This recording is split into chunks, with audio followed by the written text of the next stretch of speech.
Welcome to the Sensible Socialist Podcast, a podcast for the rational left. We need to unite and work together. Hello. Hello. How's it going? It's going well. How you doing? I'm doing great. I won a lot of games of League of Legends today, so I'm feeling on top of the world. Yeah. I saw the tail end of the last one. It seemed a little frustrating. That's every game of League of Legends, but what are you going to do? Yeah, that's basically why I don't play. Well, that's good. All right. Do you want to introduce yourself and all that jazz? Sure.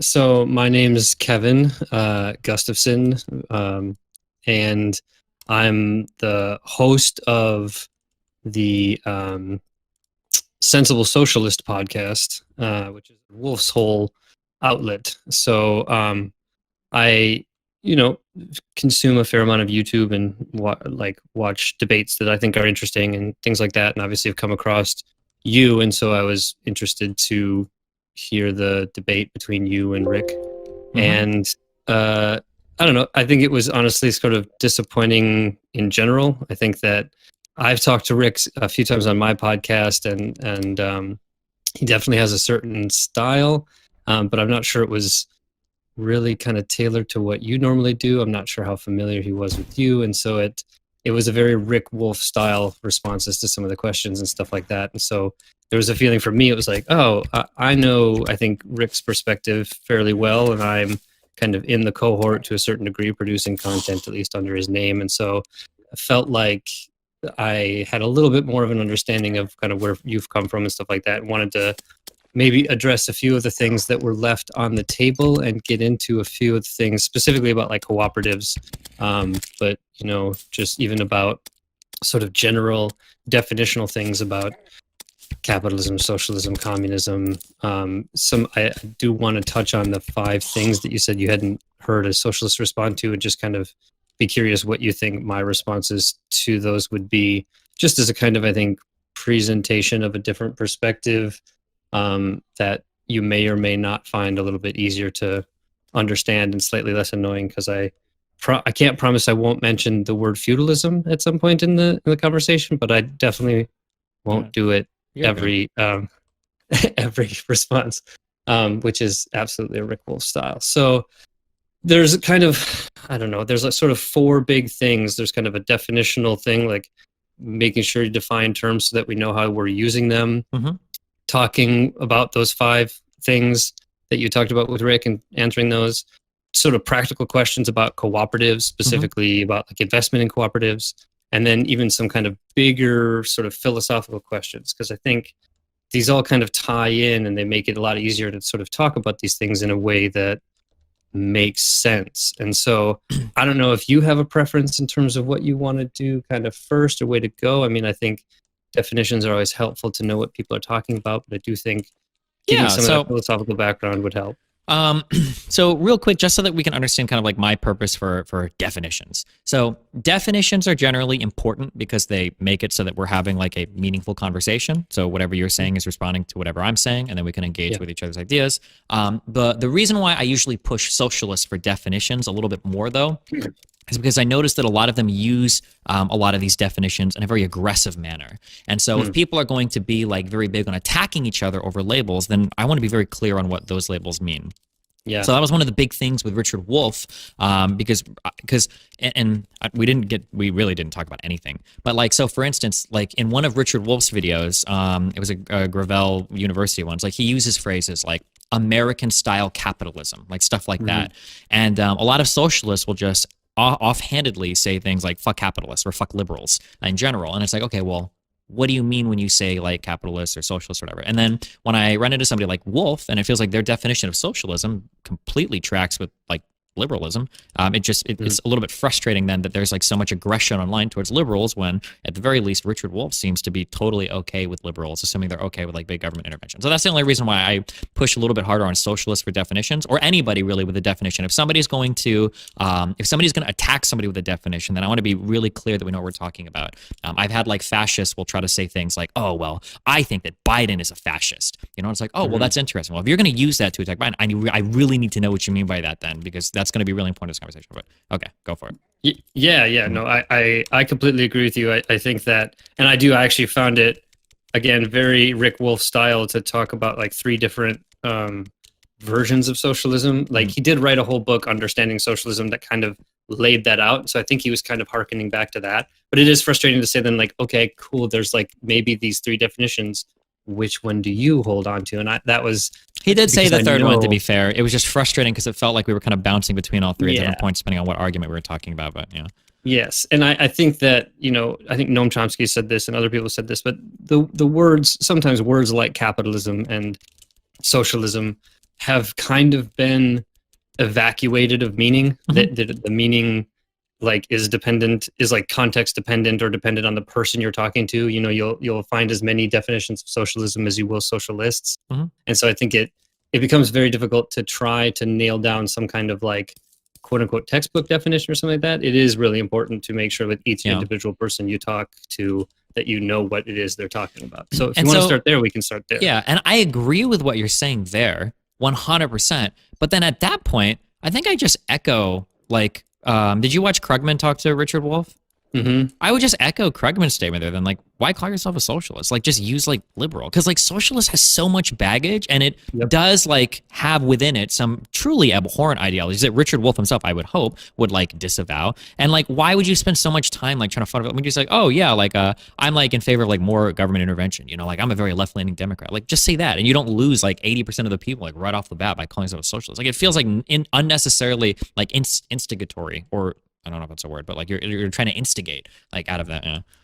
Yeah. I mean, so for me, the reason that I kind of still use the word socialism and communism is to try to, in some ways, resurrect the actual, what I think are the actual defensible meanings of this against this like history of it being used for a lot of different things. I think there's been a lot of propaganda, including even from Rick. I mean, I think some of what Rick is doing is essentially propagandizing in a way of trying to like package very complex, nuanced, and large philosophical traditions into like bite-sized pieces, which is extremely difficult. It's why, like Chomsky obviously has a difficult time with concision, because these aren't easy things to talk about in very concise manners. And I think that kind of caught him up even in your discussion. Sure. So, and I understand what you're saying there. I totally disagree, but we'll get to that in our conversation. I've noticed that I get into a lot of conversations with some people who try to say like, oh, well, it's just really complicated. And that's why I try to explain. I don't think that, at least in my conversation with Wolf, I don't think anything we were talking about was really that complicated. I don't think anything like was that impossible to understand. I agree with that. I think the philosophic tradition of Marxism is complicated. I think it has a long history. There's a lot of different strands. They agree on some things, they don't agree on other things, and so it creates this like really difficult situation to know even what the fuck someone's talking about. Sure. And so, okay, so at least for me, I tried to come up with definitions that would have generally the same kinds of aspects, so that would be like easier to kind of pull them apart and see the different constituent parts. So like for me, if we're talking about a definition of capitalism, I would say that capitalism is a mode of production in which, generally speaking, the means of production are owned, controlled, and managed by either a single person or a collection of people, and that the means of production are employed for the purposes of producing something that can be sold for a profit, that obviously being at a higher price than the cost of what it is, like of the cost of production. Okay. So that's a very simple definition of capitalism. I don't know what you would include that I haven't included, but I'd be curious about how you feel about that definition. That 1,000,000,000% tracks onto my complete understanding of how like a socialist or anybody would define like capitalism. Your means of production are generally privately owned and managed, and your mode of production is like part of that is you're generally producing commodities. You're producing things for a profit, not like what's socially necessary or whatever. Yeah, 100%. Yeah. Okay. So I'll just keep going on then. I think I want to break up a definition of socialism and then a definition of communism, just because I kind of want to use those, at least in the course of this conversation, for kind of what they are, knowing that like socialism usually gets the sort of over-encompassed meaning that someone might need by communism. So I'm going to be pretty particular here, and let me know if this is either annoying or overly pedantic, and we can figure out a definition that works. But to me, socialism is a kind of transition period, maybe something like mercantilism, where the working class, usually represented by one or several different groups or political parties, are able to assert dominance over or replace the existing apparatus, both social, political, and economic apparatus, and their associate government bodies, and use a sort of legal process, some sort of legal process, to expropriate individual and collective owners of the means of production, and facilitate the transfer of those enterprises or firms to some sort of employee organizations, one that we might call worker self-directed enterprises or workers' councils or cooperatives, whatever we want to call it. So that's what I would define socialism as, like this transition phase until we get to a sort of communist period, right? Which is a mode of production in which, generally speaking, the means of production are owned, controlled, and managed by through principled democratic processes by those people who either add labor or potentially, this is a debatable question, but a debatable part, are like affected by or are stakeholders in the enterprises. And that those means of production are used for the purposes of producing, firstly, the satisfaction of basic needs of all the members of society, and then after that, to provide the ability to allow individuals to freely associate their labor in enterprises or firms engaged in pursuits beyond the satisfaction of mere basic needs. So those are that's what I would use as working definitions of these terms and phrases, and I just wonder how you feel about those definitions in terms of completeness and ability to kind of use in terms of facilitating a conversation. Yeah, that's my understanding of all three terms so far. Yeah. Cool. So if we turn to what I would like to do, maybe also just as a quick thing, I don't know how relevant it is to this conversation. You're the first socialist that I've talked to that's been able to like concretely define like all three of those things, which is worrisome. I don't know if you run into a lot of socialists that can't seem to understand what socialism or communism or capitalism is, but just thank you for that. But, so yeah, I've been playing in the playground of socialism since I was 15, and I'm 35 now. Yes, it's been consistently frustrating to have conversations with people for whom they claim to be adherents to a certain kind of ideology but couldn't explain the ideology. I think that for me too, there's a significant frustration with the number of people who would identify as socialists who are not in any way Marxists. I think that Marxist perspective as a sort of philosophical framework is extremely helpful to understand like the world and how things relate, and much beyond merely like giving you a reason to be pissed off or something like that, which I was for a long time. But like, I think it's really a useful philosophical framework that if you have and understand, yes, you might get a kind of political or social or economic ideology that comes out of that. But in many ways, you just get a perspective on the world that I think is super useful that many socialists don't, I think, genuinely have. And it's difficult. I mean, the guy wrote 150 years ago in a very, European continental style.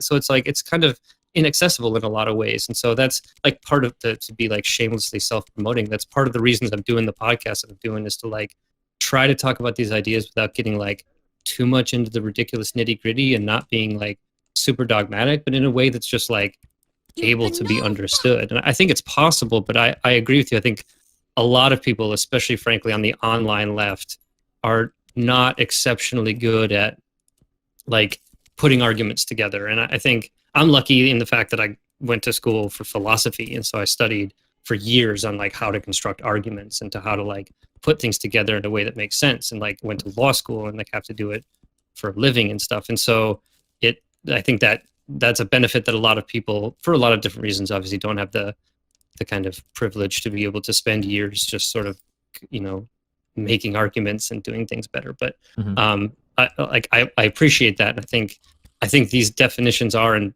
principle defensible positions.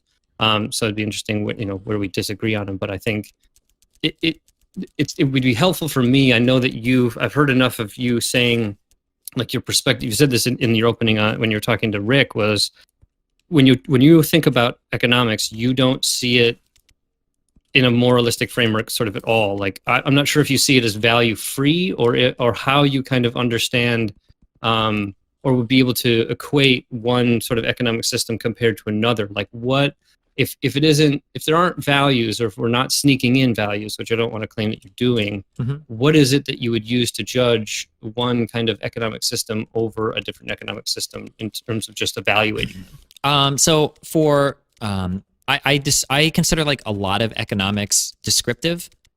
So when we look at, for instance, like how do we value labor, or how do we value like goods and services, like I would look at a lot of these descriptively, and then when I think of like how do I want to, like what do I want in society, like how ought things be distributed or whatever, I would look at these types of things from a moralistic framework, I guess.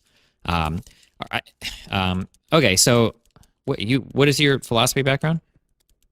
I mean, I studied mostly 19th century German philosophy. So what does that mean? Are we talking like Kant and Hegel, shit? Marx, Nietzsche, Okay. into like Kierkegaard, and so sort Gotcha. of Hegelian philosophy mostly. Okay, so then I think technically then if we're like super philosophy bro, and I think technically what I just said doesn't really make sense, because you're going to have some normative claim. For instance, when you tell me how do you evaluate what's a good economic system, well, technically you can't argue that like this is better than this without introducing some aspect of morality, right?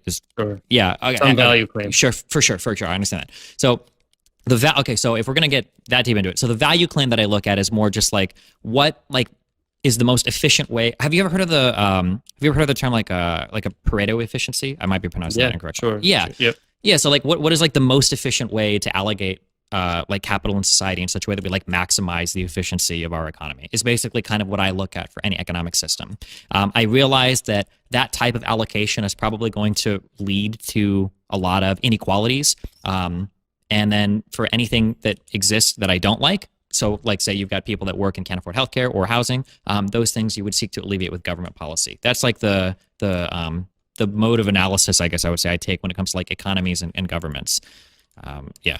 So you wouldn't, do you not accept that there's this kind of notion of political economy, that you really can't sort of separate politics and economics in a nice kind of clean way?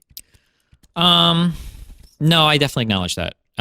It'll just depend on the type of conversation we're having. So, for instance, if you wanted to debate me on morality, I probably wouldn't say that like I believe much in like a minimum wage. If you want to debate me on like the efficient allocation of goods and services in society or whatever, I probably wouldn't agree with minimum wage. But if you want to talk about like should the Democrats push for a minimum wage in the United States for 15 an hour, yeah, of course, because the political capital is really important. I think that people probably feel better with a 15 an hour minimum wage for a whole bunch of reasons that might not make economic sense, but might make sense in other ways, if that makes sense. So I do agree that you like people don't divorce all of these things intrinsically.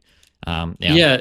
So in some ways, would you be of the mind that the sort of government policy is in most times useful for either directing or cleaning up what the economic system doesn't inherently provide? Yes. Okay. So I mean that's standard sort of liberalism, right? The idea that there's a recognition that there are things like market failures and perverse incentives and all those kinds of things, and that you accept those because of the ability to be efficient and deliver, I would say, commodities and services to a sufficient degree that you would be willing to accept the sort of problems of capitalism, so long as you have a working government that would be able to alleviate as much as possible those problems. Exactly. Okay. So there's a lot of questions, I guess, in terms of why is it possible in your view that you could come up with an economic cure for some of the problems that we see in capitalism, like market failures and perverse incentives? A market cure. So if we consider things like social wealth funds market cures, I think that like those things I'm kind of on board with for sure. There might be like, I just haven't seen them in practice, but there might be some level of like mandatory like worker distribution of profits or something, maybe that I could be on board with. Like there's stuff like that.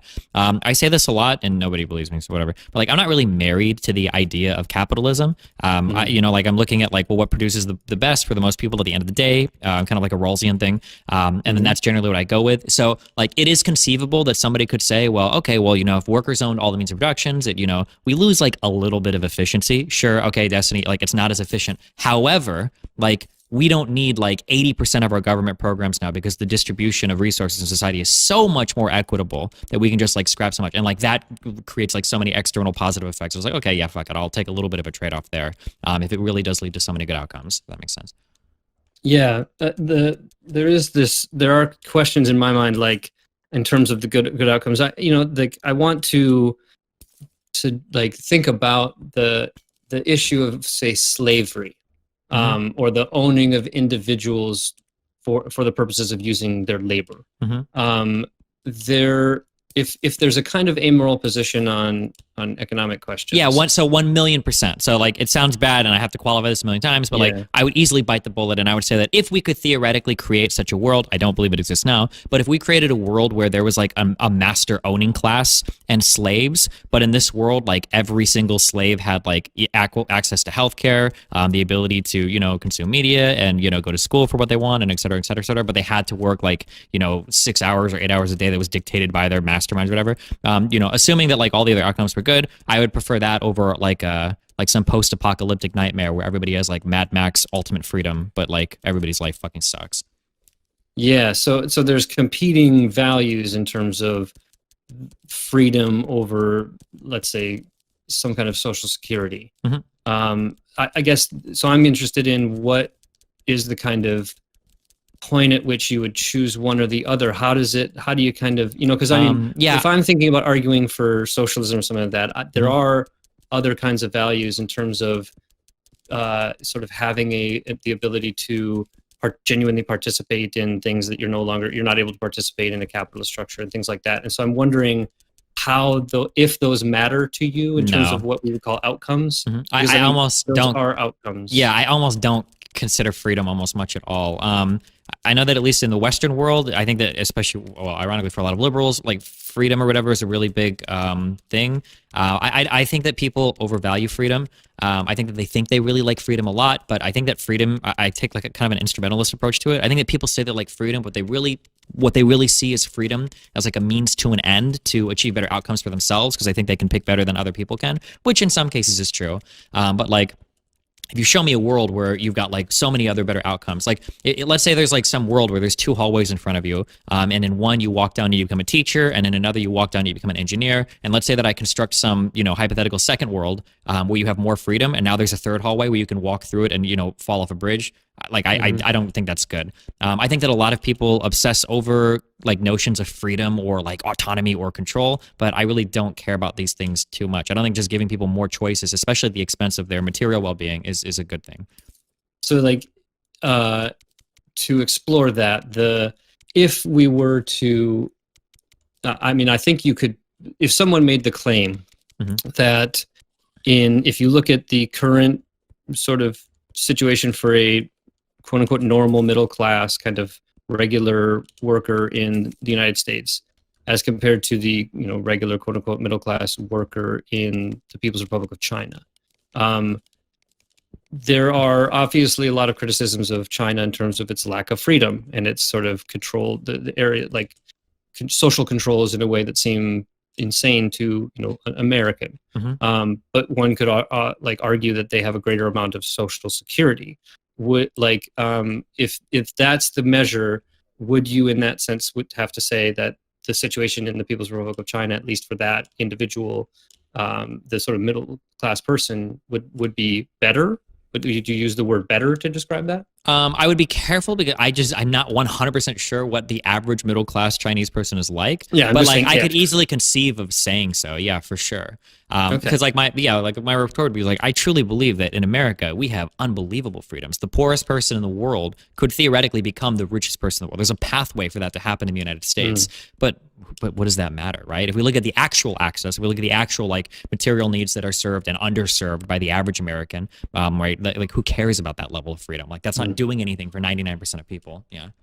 So if in theory the argument for a socialist economy would, at least in that theory, produce what you might call better outcomes, so a higher quality of living, let's say, or a higher standard of living. Yeah.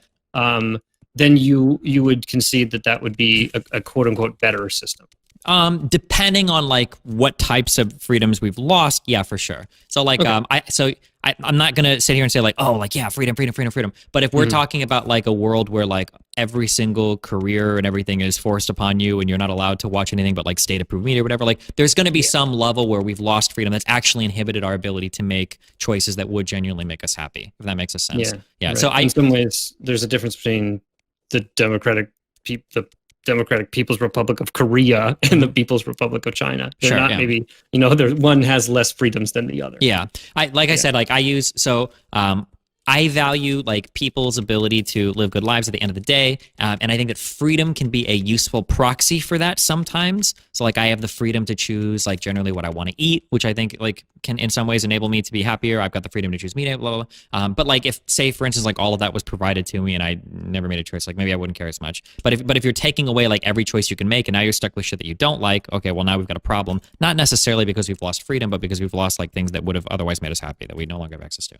Yeah. Yeah. Okay. Gotcha.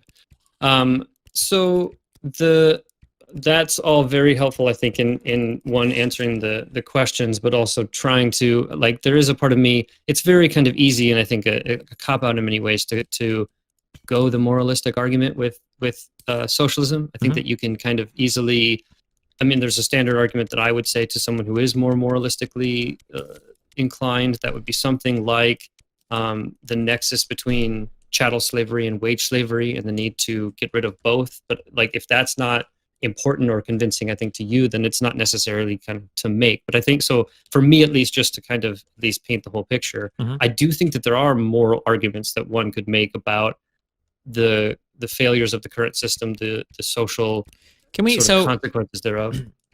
I think we should talk about that. Okay. The difference between like wage slavery and slavery. Sure. Do you have you ever heard of like in like ethics? Have you ever heard of the term compatibilism? Yeah. Okay, so I'm going to give you my understanding of it because I could be wrong because I don't have a formal background on this. Sorry. So my understanding is that like if we look at like, if we've got a spectrum of like free will is on one side, we can make decisions free of causality and it's awesome. And then on the other end, we are stone cold determinists. We're like, okay, well, truly you make no decisions. Everything is antecedent causes and you have no free will at all. We have this area in the middle where we're like, okay, so maybe determinism might be real, but like in order to have like meaningful conversations about ethics or morality, we're going to kind of have to make the assumption that that like different choices mean different things. So like somebody holding a gun to your head is going to be a lot different than, you making a choice otherwise, even if we do believe determinism is real. That's kind of like my understanding of like what a compatibilist would say that we can talk about, right? Okay. So I would argue that I think we need to do different things with the word slavery, because because if somebody is going to say like wage slavery exists, and we used to have chattel slavery, now we have wage slavery. It's like, okay, well, if we're going to use the word slavery that way, I'm going to argue that we need to look at it differently, because at that point, literally every single society is going to employ some type of slavery, because even in an ideal communist utopia, you're going to need people to work, and if they don't work, they're not going to get food or something, right? There has to be some buy-in there, I would imagine, right? Yeah, I mean, well, I would be more just fine using bondage. Would that be better? It's still pretty loaded, but okay. Yeah. Okay. I mean, I'm not intending to deload it. Yeah, sure. I understand. I guess I look at it as kind of like almost like a social contract kind of thing. Like so this is how I justify paying taxes, even though you didn't consent to being in the States. Like it doesn't matter. In order for society to function, we need to have a buy-in to it. We need to pay taxes to keep everything running. You benefit from it whether you like it or not, and this is kind of your obligation. You need to work. You need to participate in society. Now, if we want to call that slavery, because if in a capitalist society you don't work, you don't get fed, fine, we can call it slavery. But in any type of society, communist or socialist, like people are gonna have to work, right? Like, yes, yeah, yep, yeah. I mean, I definitely think that I would not, consider myself a utopian. I mean, I definitely do not think that that a movement towards communism, as I defined it, would be free from error or free from the vicissitudes of human interactions. And I mean, I think that there's a lot of things that would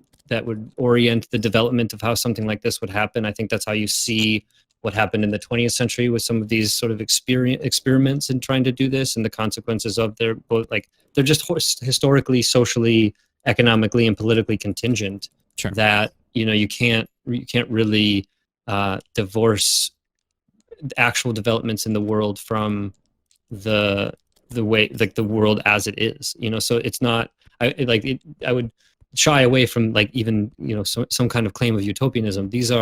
This is, for me at least, an attempt to figure out what are some of the problematic aspects of capitalism, and you can do that from a moral lens, or you can do that from a kind of strictly you know, amoral lens, basically. But I think so if you're doing it from the moral lens, there are questions of sort of like autonomy and democracy and some of these you know, value laden aspects of what it means to meaningfully participate in society and in culture and at the workplace, I think matter. Sure. But I think in for your case, if it is more about the kind of nuts and bolts of what are some of the economic issues that cause capitalism to have, you know, in my view, insurmountable issues, what kind of system can we create that would fix those issues that are not resting on merely moral principles, but are resting on sound economic principles as well?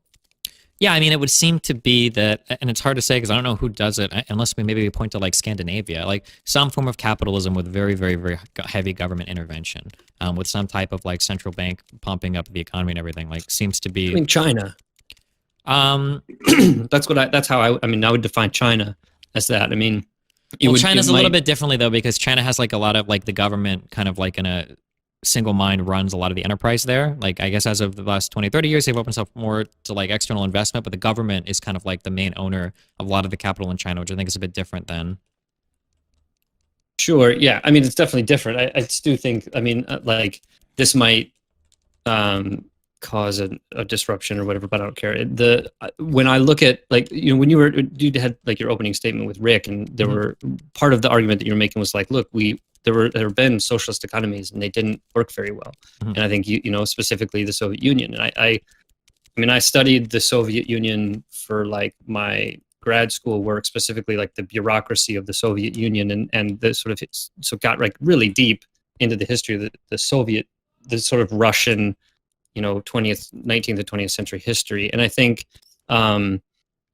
it is slightly simplistic to sort of say like the USSR was a socialist economy and that socialist economy didn't work, and so therefore socialism's got some particular problems. I think if you look at the Soviet Union, what you really happened for a number of different, again, historically, socially, politically, economically contingent reasons, is that you got to a level of kind of state capitalism in a state that desperately needed massive development, and never moved beyond a sort of state version of capitalism. Because in my definition, if your means of production are owned, controlled, and managed by either a single person or a collection of people, that obviously can be a single owner of, like, you know, a gas station or something, and it could be of the single owner of a factory, or it could be a corporate, you know, ownership structure. And to be honest, I think when you look at how the actual economy was structured in the Soviet Union, you didn't have a lot, yet some, but you didn't have a lot of like worker participation in the management of enterprises. You definitely didn't have like worker control. That was pretty much party control. Yeah. And the state owned it. And so the state being essentially a collection of people, I think it fits under the definition of capitalism, at least that I gave, in the sense that I would agree. Same thing with even China. Yeah. Yeah. But I think even limitations thereof are limitations of that kind of state capitalist model. That's, I think, something that you could argue that a genuinely sort of communistic model, as I would say, or a socialistic model of genuinely giving sort of ownership and control rights to workers, and then the necessary structures to connect them, would ultimately produce better outcomes and a higher standard of living. It's possible. I just haven't seen it anywhere yet. So it's really hard to make that determination. And the big problem that I have is that I don't really have a problem I don't have a problem suffering some economic harms to figure out if something works or not. So like one of the things that I've said in the past a lot is like if people want to have like banks that give preferential loans to a whole bunch of people who want to start a co-op so that we can see if the model works, I think that stuff is fine. Like I would encourage that because I think that like looking for more types of successful ways to run firms, I think is good, not only for like individual workers, but for like keeping the country successful and competitive. I think is really important. The only problem that I have is that and if you've seen like the 5 questions I post Socialist, the problem that I have is that when people start saying that we have a massive onus to get to this other place, and in order to get there, we need to enact widespread violence, that's a problem. Because now we're saying we basically need to, we're like pushing for a violent revolution for something that we don't even know if it really works. And that seems like a lot more extreme to me. Yeah. Yes. Yeah. I think that there's a flippancy with which many, I would dare I say, younger comrades may speak about revolution, what that revolution means. I mean, obviously, there's lots of flippant talk about gulags and guillotines and things like that. And I think some of that is all in good fun, and some of that is frankly highly problematic. And so I agree with you. I think so. I'll just like segue into these 5 things to kind of bring that to hone on on this, because I think I'm surprised that nobody has given you a sufficient answer to some of these questions, because I think these are in some ways fairly straightforward. So I hope my answers will at least be digestible enough that at minimum, like at least somebody's tried to answer these. Sure. So, all right, here we go. So the first part is like getting to this violence question. What level of violence is acceptable to you to reach our socialist state? And so the very quick, Twitter answer is, in principle, only the level of violence necessary to maintain the system. So that's obviously very loaded, right? So the amount of violence that is necessary to provide enough coercion to ensure that the state of things does not wholly break down into chaos will be, again, contingent on historical, political, social, and economic factors. And so it will the threat to the current system will ebb and flow, and the level of sort of violence that is necessary to respond to it will obviously ebb and flow as well. And so Sure. I would never suggest that a socialist or communist system would be utopian and violence free, but I also don't think that it would always be necessary to institute a gulag archipelago, for instance. And Sure. so I think that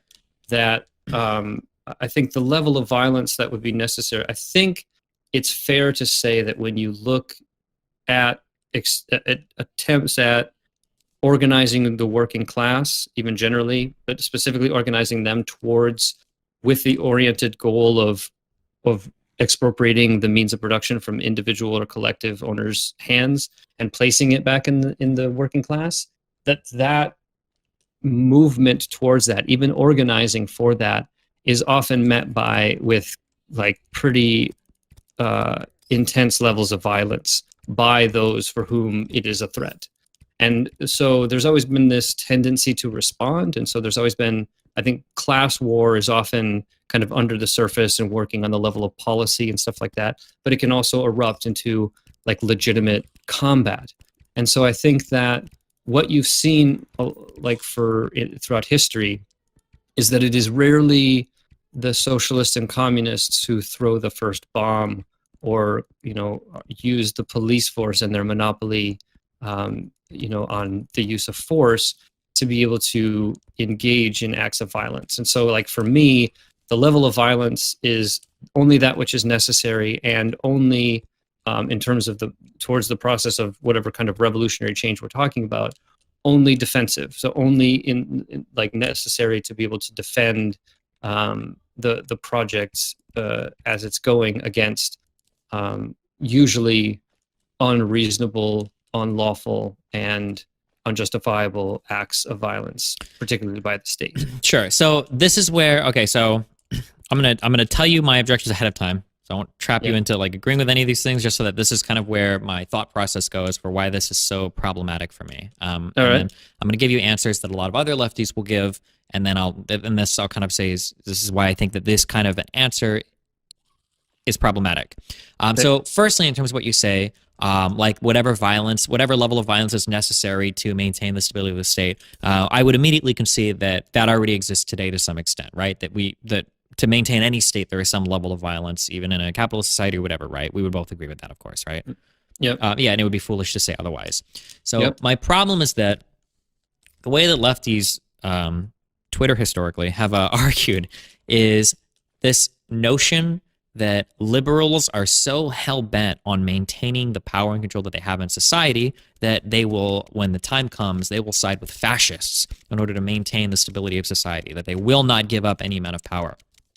So if we build on a couple of statements that a society that exists today is a violent one against people that are materially disadvantaged, and if we say that violence is currently maintained by a state, and that the state maintenance of that violence will be kept and will oppressively push back on any type of peaceful change in order to change it, right? For instance, like I might ask, like, well, if socialism is so popular, why don't we just vote for it? And then any lefty will laugh at me and they'll go, oh, well, of course, capital interests won't allow it to happen that peacefully, right? If all of these things are true, and if I accept all of these things, that capitalism is an evil, oppressive force, materially disadvantages people, is defended with threat of violence, et cetera, et cetera, et cetera, it feels like I've built up all the necessary justifications that I would need for like this preemptive form of violence. Like how not would be my question there. Like, let's say that I want to get my hatchet and my machete right now, and I want to go outside and start killing capitalists, right? Not that I would do this, as hypothetical, right? But like, it feels like we've laid out the necessary justifications to do that. Maybe under a certain understanding of like the legitimacy of the use of force or something, I would also find that problematic. I mean, I take it as a kind of axiomatic principle that violence is only really justified in defense, that offensive violence. In that sense, I agree with libertarians. I've at many times called myself a kind of libertarian socialist in the sense that I am obviously weary of the state maintaining the monopolies on different kinds of things that it does. And I would find the notion that that there already exists sufficient justification to quote unquote defensively, I mean, this is the argument that George Bush used in 2003 for invading Iraq, this kind of proactive defensiveness or something, right? I think that it is ultimately justifiable. And so if I were to hear somebody suggesting that acts of violence, terrorism, say, is justified based on the already existing levels of oppression against the working class or historically marginalized groups or whatever, that would the response to that would be a kind of attempt to have a calm pat on the head and say, like, we need to make sure that we understand, we have a good theoretical basis to understand what's actually going on, why it's going on, and how to fight it. Sure. So and then I think that,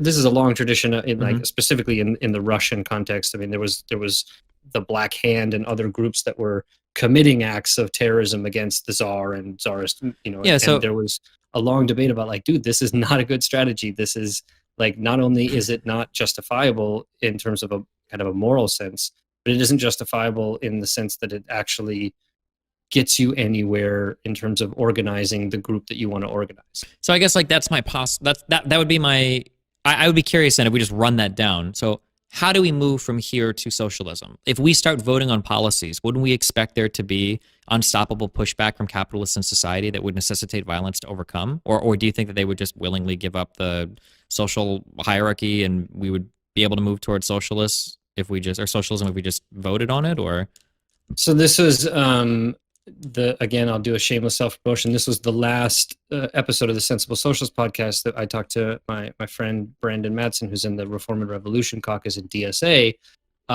who we had a discussion on the Leninism, whether or not it's really relevant today. And I think the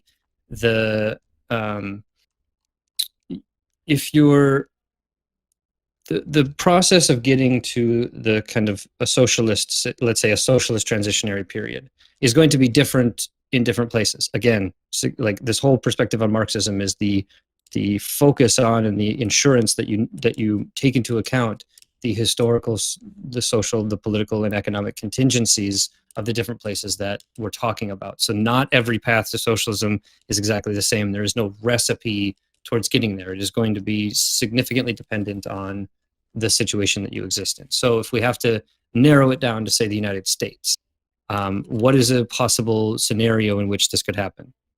Well, let's take a legitimately realistic example. You have a large self-described socialist organization called the Democratic Socialists of America, who for a long time were a sort of left wing of the Democratic Party. But through their growth and a change in the kind of direct ideological direction, there was the desire to kind of create it as its own independent party that would be a kind of workers' party. And either it calls itself the Workers' Party or the Democratic Socialists of America, it doesn't really matter. But that you engage in this kind of political party. This political party is not like a political party that we see in something like the Democratic Party, but it is a very comprehensive, holistic, more European-style social democratic party with different kinds of clubs and different committees and different things that do a lot of different things aside from just getting people elected, which is basically the whole goal of the Democratic and Republican parties, is to collect a bunch of money and to get individuals of that party elected.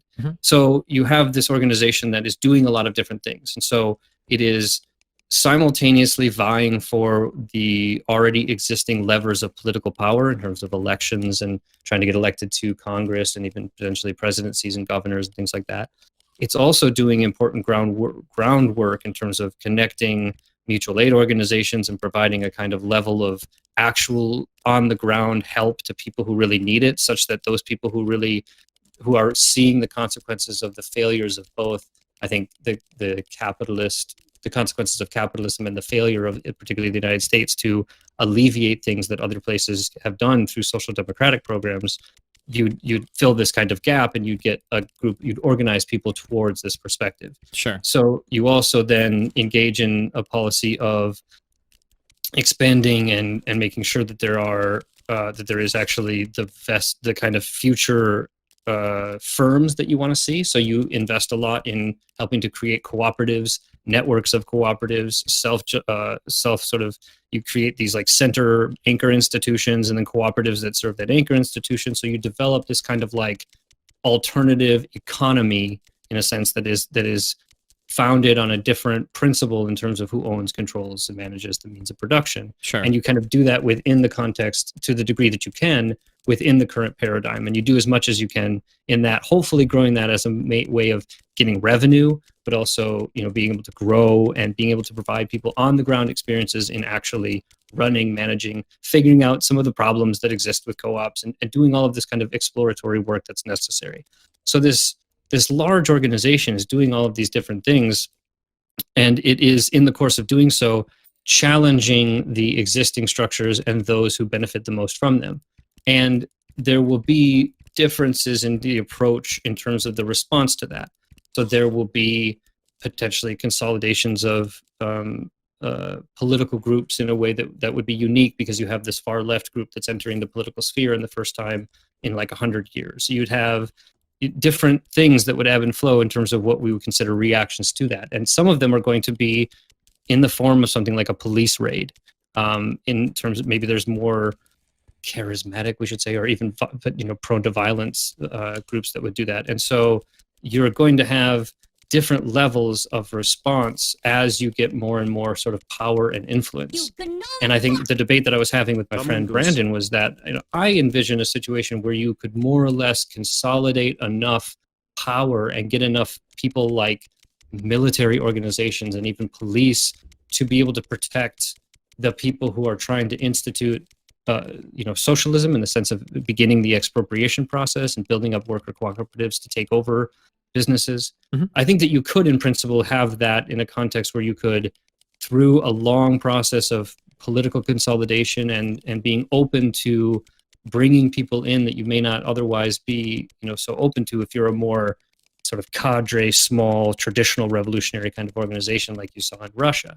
And so I think you could, in principle, have a slower process of quote unquote evolutionary change that would at some point necessitate a break in which you would actually create the expropriation model where you would say individuals no longer have, everyone's shares are no longer valid and all this, like, and that would be a kind of revolutionary change moment.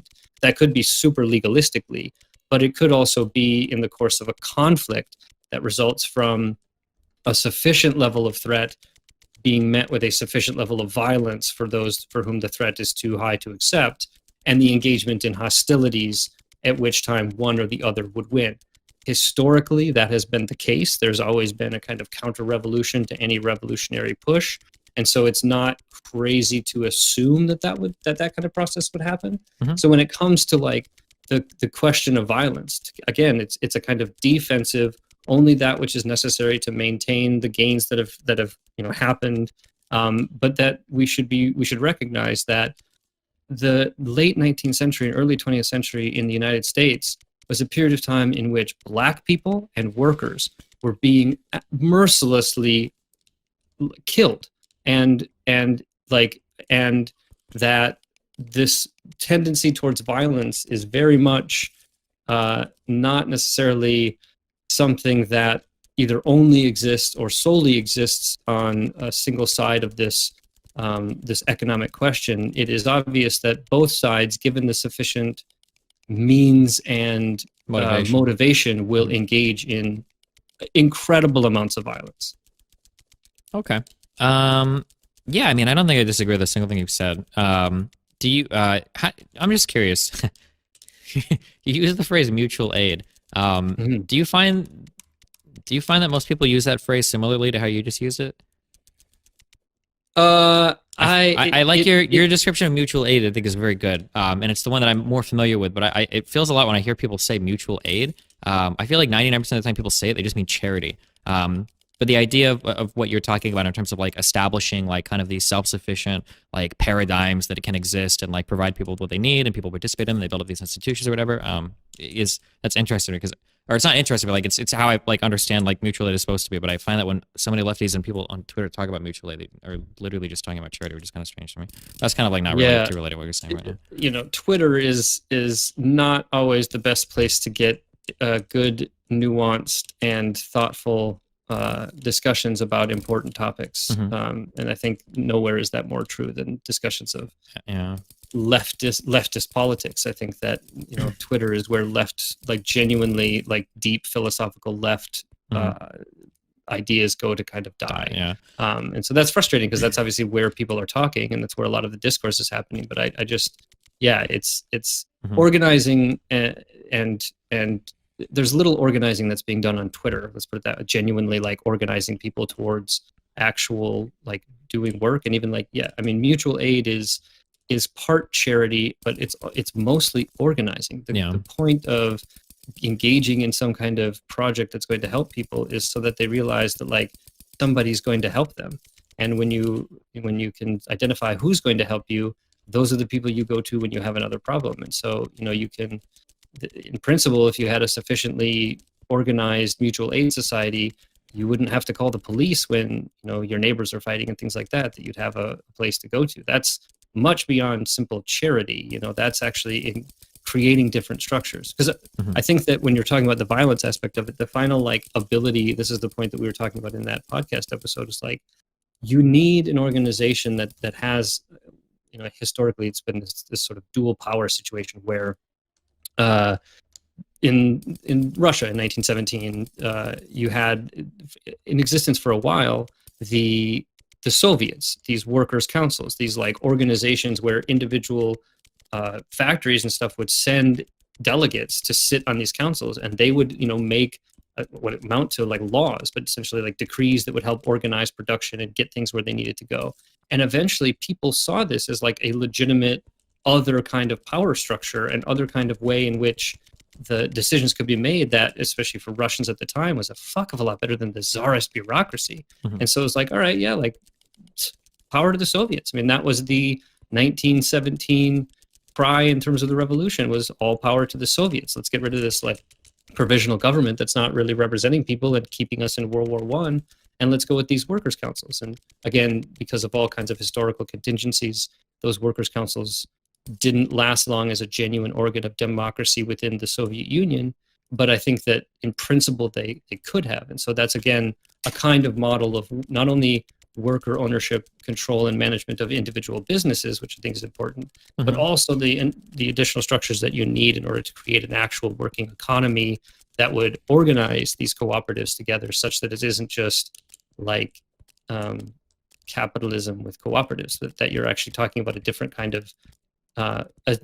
of governmental institutions that would create different policies that would allow you to actually realize the promises, at least, of an economy so organized towards, meeting human need first, and allowing people a certain set of freedom in terms of their ability to attribute their labor where it is that they'd like to, rather than where they have to just make a dollar. And this feels like a way more like socio-political thing than like, I don't know how much I don't even know if you follow any of the dumb fuck online conversations today, but like now, like, because so many people refuse to engage with any economic theory or any leftist theory or any theory at all, rather than actually try to defend socialism on any of its merits or have like a more complicated conversation about how it would work, everybody's kind of turned to this thing. Have you ever heard of the term market socialism? Sure. Yeah, where people are just like, oh, well, we just want to be market socialists. We just want to have the exact same everything, but it's all co-ops now. But hooray, like now it's socialism. And like that's like the extent of the conversation that most people seem willing to have about anything. And it's like, okay. Yeah. I mean, I think that, there's obviously a long tradition of kind of ideas around market socialism, and there's different ways that people have tried to like replicate the market. And there's, participatory economics. There's a lot of different like ways that people have theorized how you'd be able to, deal with some of the real economic questions. But that stuff's difficult. That stuff's hard. It takes a long time to really understand that kind of stuff. But I think that because it's hard, one, you get a lot of like, hot takes and stupid bullshit like that like stand in for actual like theoretical positions.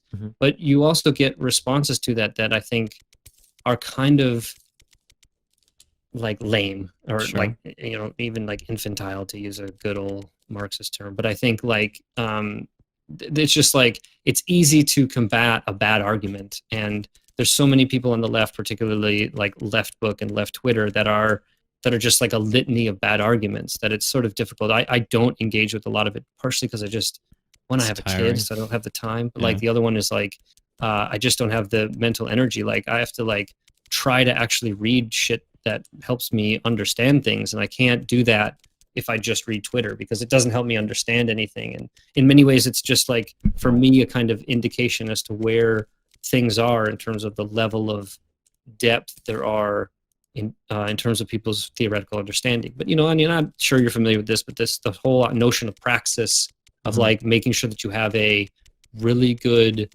lockdown theoretical position that you can defend, that's defensible, that then gives you a perspective to be able to see what's happening in the world, to be able to make the right decisions about what you're going to do. And I think for me, if your theoretical perspective makes it such that you are going to spend the majority of your time on Twitter dunking on people who make bad arguments, like your theoretical position isn't very good. Yeah. And if there's that is, I think my favorite huge retweet that went out a while ago was posting on Twitter is praxis. It's like, okay, dude. It's a kind of praxis. It's a very bad version of it. Yeah. But and then to be clear, things can have their place, of course. Like, I'm not saying that like all forms of advocacy online are horrible. Yeah, but like if that's like literally all 90% of the people are doing, it's probably doesn't say much for you. And I think part of it is that I'm like 35, because when I was 25, I mean, I was definitely a keyboard warrior in that sense. It was on Facebook then, but like, I mean, that's where the conversation was happening. So I get it, but it's the mediums are designed to specifically not really spread good information, and they're designed for different purposes. They're not, there's algorithmically and all those kinds of things. I mean, the goal of Twitter is not to spread information; it's to make money. Yeah. Here's like a random kind of question. This is half related to what we're talking about. Do you know who Michael Albert is? You brought up Christopher. Yeah. I heard your debate with him. Yeah.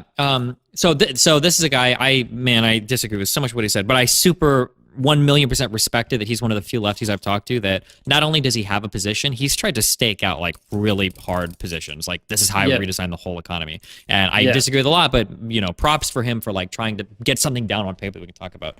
He brought up something that I really agree with that I'd never thought much about before, and I'm curious how you feel about it. One of the things that Michael Albert brought up was that he actually doesn't feel like the average worker doesn't like the owner class. He says that the average worker really is has just no feeling about the owner class, but what they're most onerous about is actually the managerial class, I think is what he called them. So if you talk to like the average worker, they don't hate like the Jeff Bezos and the Bill Gates and blah blah blah. They hate like the doctors and the lawyers and the engineers that like they see or interact with more, that they feel like kind of exist on a higher plane than them and look down on them or whatever. I'm just curious, like what is your feeling of that kind of idea in terms of, I guess, like, do you think that would impact people's abilities to see things changing, or would it prevent certain workers from working together? Or I'm just curious how you see that. It's just like a random idea. So in the sort of Marxist philosophical tradition, there's this whole notion of false consciousness, in the sense of somebody sort of having a kind of identifiable class interest in terms of what their relationship is to production, which is what class describes. And just so everybody understands that, to be really clear, right? In a Marxist analysis, a lawyer and a janitor are part of the same class. Yes. So so long as that lawyer isn't a partner. Yeah, they don't like run the law firm. Yeah, because a lot of people, I see this mixed up a lot, where people kind of colloquially use class as like, oh, like middle class and lower class. So like a janitor and a lawyer, or a janitor and a doctor, these are two different classes of people. But in a Marxian sense, like we're talking the difference between like an owner of a firm versus like a worker. So labor is a particular class. The owners are a particular class. So like a small business owner earning $50,000 a year is part of like the owner class, and a doctor earning $500,000 a year is still considered part of like the labor class, whatever, right? Yeah, I mean, there's a situation where it can be paradoxical, in the sense that you could have somebody who is still someone who sells their labor, but who sells their labor for more than a person who owns some means of production can use to generate enough profit. And so you have a situation where like a working class person actually generates more income than a member of the bourgeoisie. There's obviously then differences in terms of like, there's a kind of high bourgeoisie, and then there's a kind of like, they call it the petty bourgeoisie, but the sort of people who work at their own business and stuff like that, who are not just like buying other labor in order to generate surplus value. That kind of stuff. And so,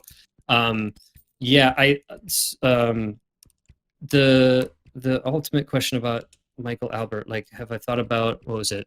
Like, I guess like worker solidarity, when workers can be so different from one another. Yeah. And so the false consciousness thing. So I do think that there's another, great Italian communist, Antonio Gramsci, who's big even in the kind of postmodernist world, but he had this thesis of a cultural hegemony. And so when you have a ruling class in society, because the bourgeoisie is in general the ruling class, they're obviously more influential and powerful members of the bourgeoisie who are able to impact policy and things like that. But there is a kind of at least ruling class, and there is an ideology that they kind of hold.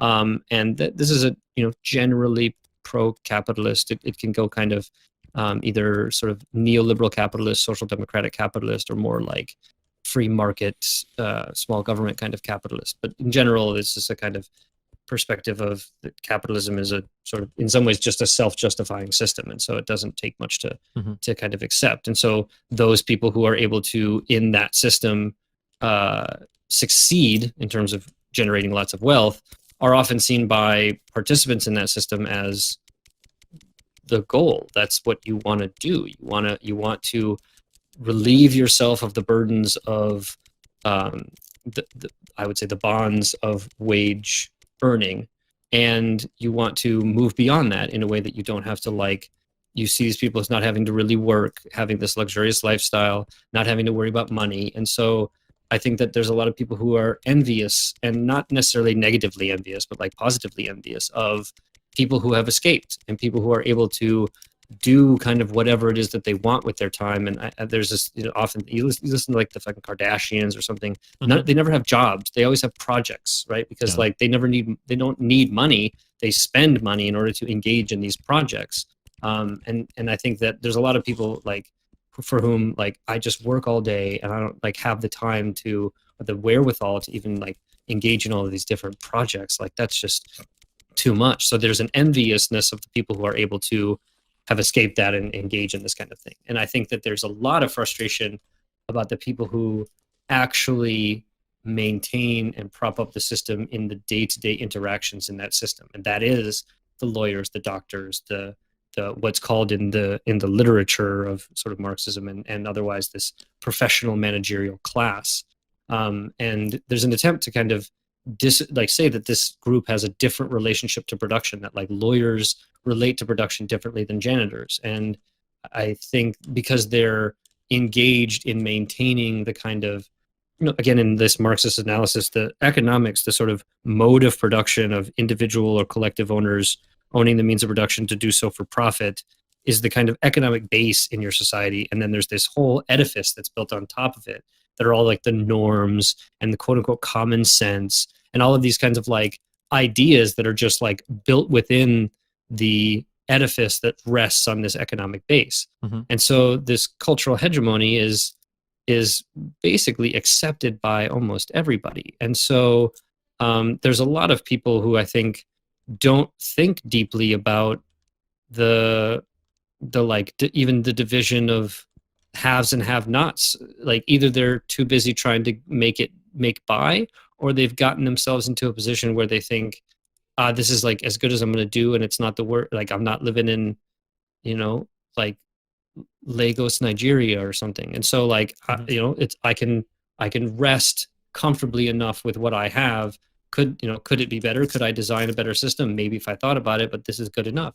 I think there's a lot of people who feel that way. I think there's a lot of people who, for whom the system feels there's this notion of capitalist realism that just like, this is the way that it is. There's no alternative.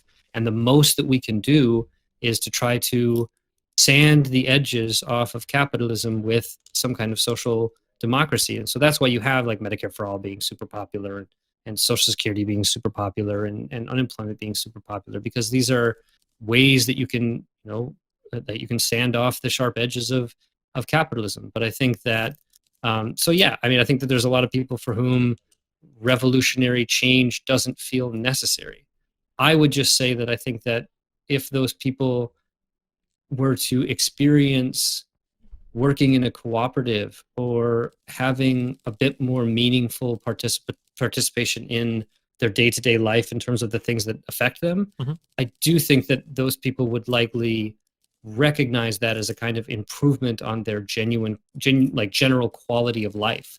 That is important to be sure that if you want to, now if you don't want to and you want to be disengaged, you should be allowed to do that. But if you want to participate, the barriers to entry on that participation should be low.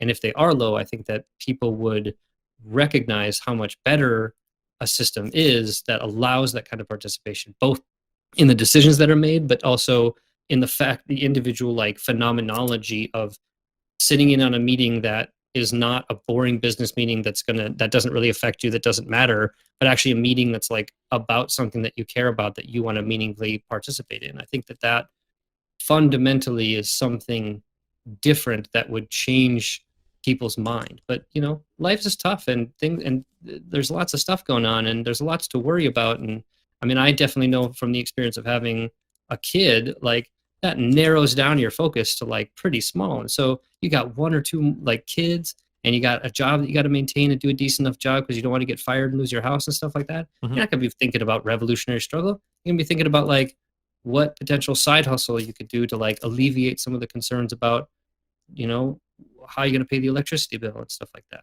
Sure. So, I mean, I just think that there's something to be said about the fact that we're not in a situation like, I mean, if you look at 1917, you look at 1918 in Germany, or 1919 in Germany, you look at 59 in Cuba, you look at these times and periods in which you've seen revolutions sort of happen, even, ones that I might call deeply problematic. They're happening in situations that are not ideal they're ideal for upheaval, but they're not ideal for genuine social, like long-lasting social change.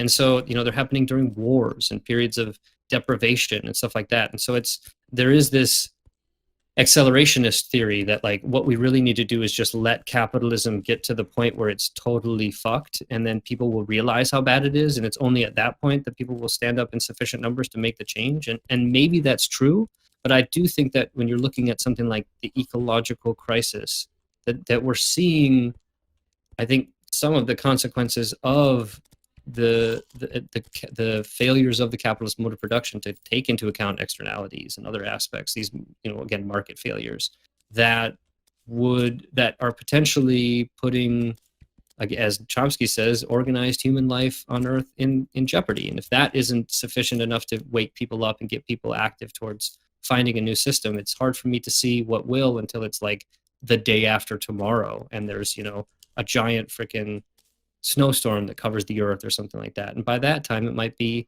too late. And so there's just this kind of like idealistic kid inside of me who's just trying to say, well, I need to do what I can to shake people awake now, because there's going to be a certain point where I'm not sure we have enough time.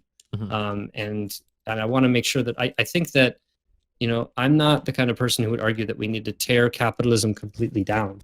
I think that, and I don't think Marx argued that either. I think that what you want to do is you want to use the best stuff that's come out of capitalism, the efficiency, even some of the divisions of labor, even the market in some ways. I like, and this, we can get to that and talk about some of the other things, but I don't totally think that you wouldn't need, or that you couldn't use a market in some really useful way to be able to deal with some calculation problems and things like that. And so I just think that you can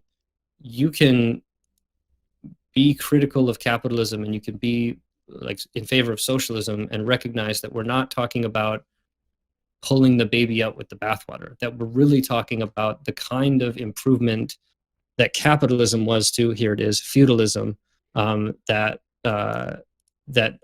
this proposed system could be to capitalism. And so there's a cheap way to say it is like, I don't want to get rid of Amazon. I think Amazon has done an incredible job being able to get commodities in front of people and deliver those commodities in a distributed way that's very efficient and very useful. I just want to make sure that how the decisions are being made there are made not by a group of people for whom the goal of their investment and participation is to realize the most for themselves, but to be able to do so in a socially responsible way that takes into account all of the different stakeholders, which for something like Amazon is essentially all of us. And so we should all be able, in at least some kind of way, to participate in the decisions. And I think that's going to, I would kind of stake my flag on the fact that I would bet that would ultimately produce better outcomes, especially long-term better outcomes, in things like climate change and public health and a number of other areas. Okay. That was really long-winded. Yeah, no problem. So idealistically speaking, yeah, I guess I don't, assuming the things happen that you say they would happen in the way they would happen, doesn't seem that bad. Do you want to go, I guess, I'm sorry, I guess I'm kind of curious.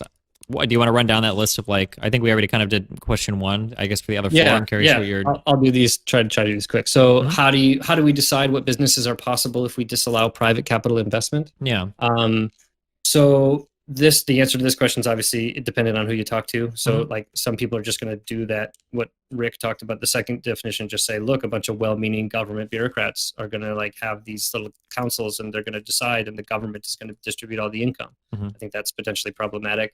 Some are going to just have like a market like apparatus that people can, maybe that everyone's given a kind of fixed income, quote unquote, and they can choose what they want to do with that. So like everybody kind of becomes an investor. And that way there's a kind of democratization of what enterprises you generally want and can participate in. And maybe there's that income is like only able to be invested. And so it's like a capital income rather than, income from something else. I mean, you could do these kind of things. I mean, I think for me, you could easily have a system in maybe this more communistic society where you could have these incubators of, so like these already existing cooperatives that many of them would be transferred from already existing businesses, could serve as incubators for new cooperatives. These are kind of, they would fuel the innovation and provide the investment. And this would be able to be done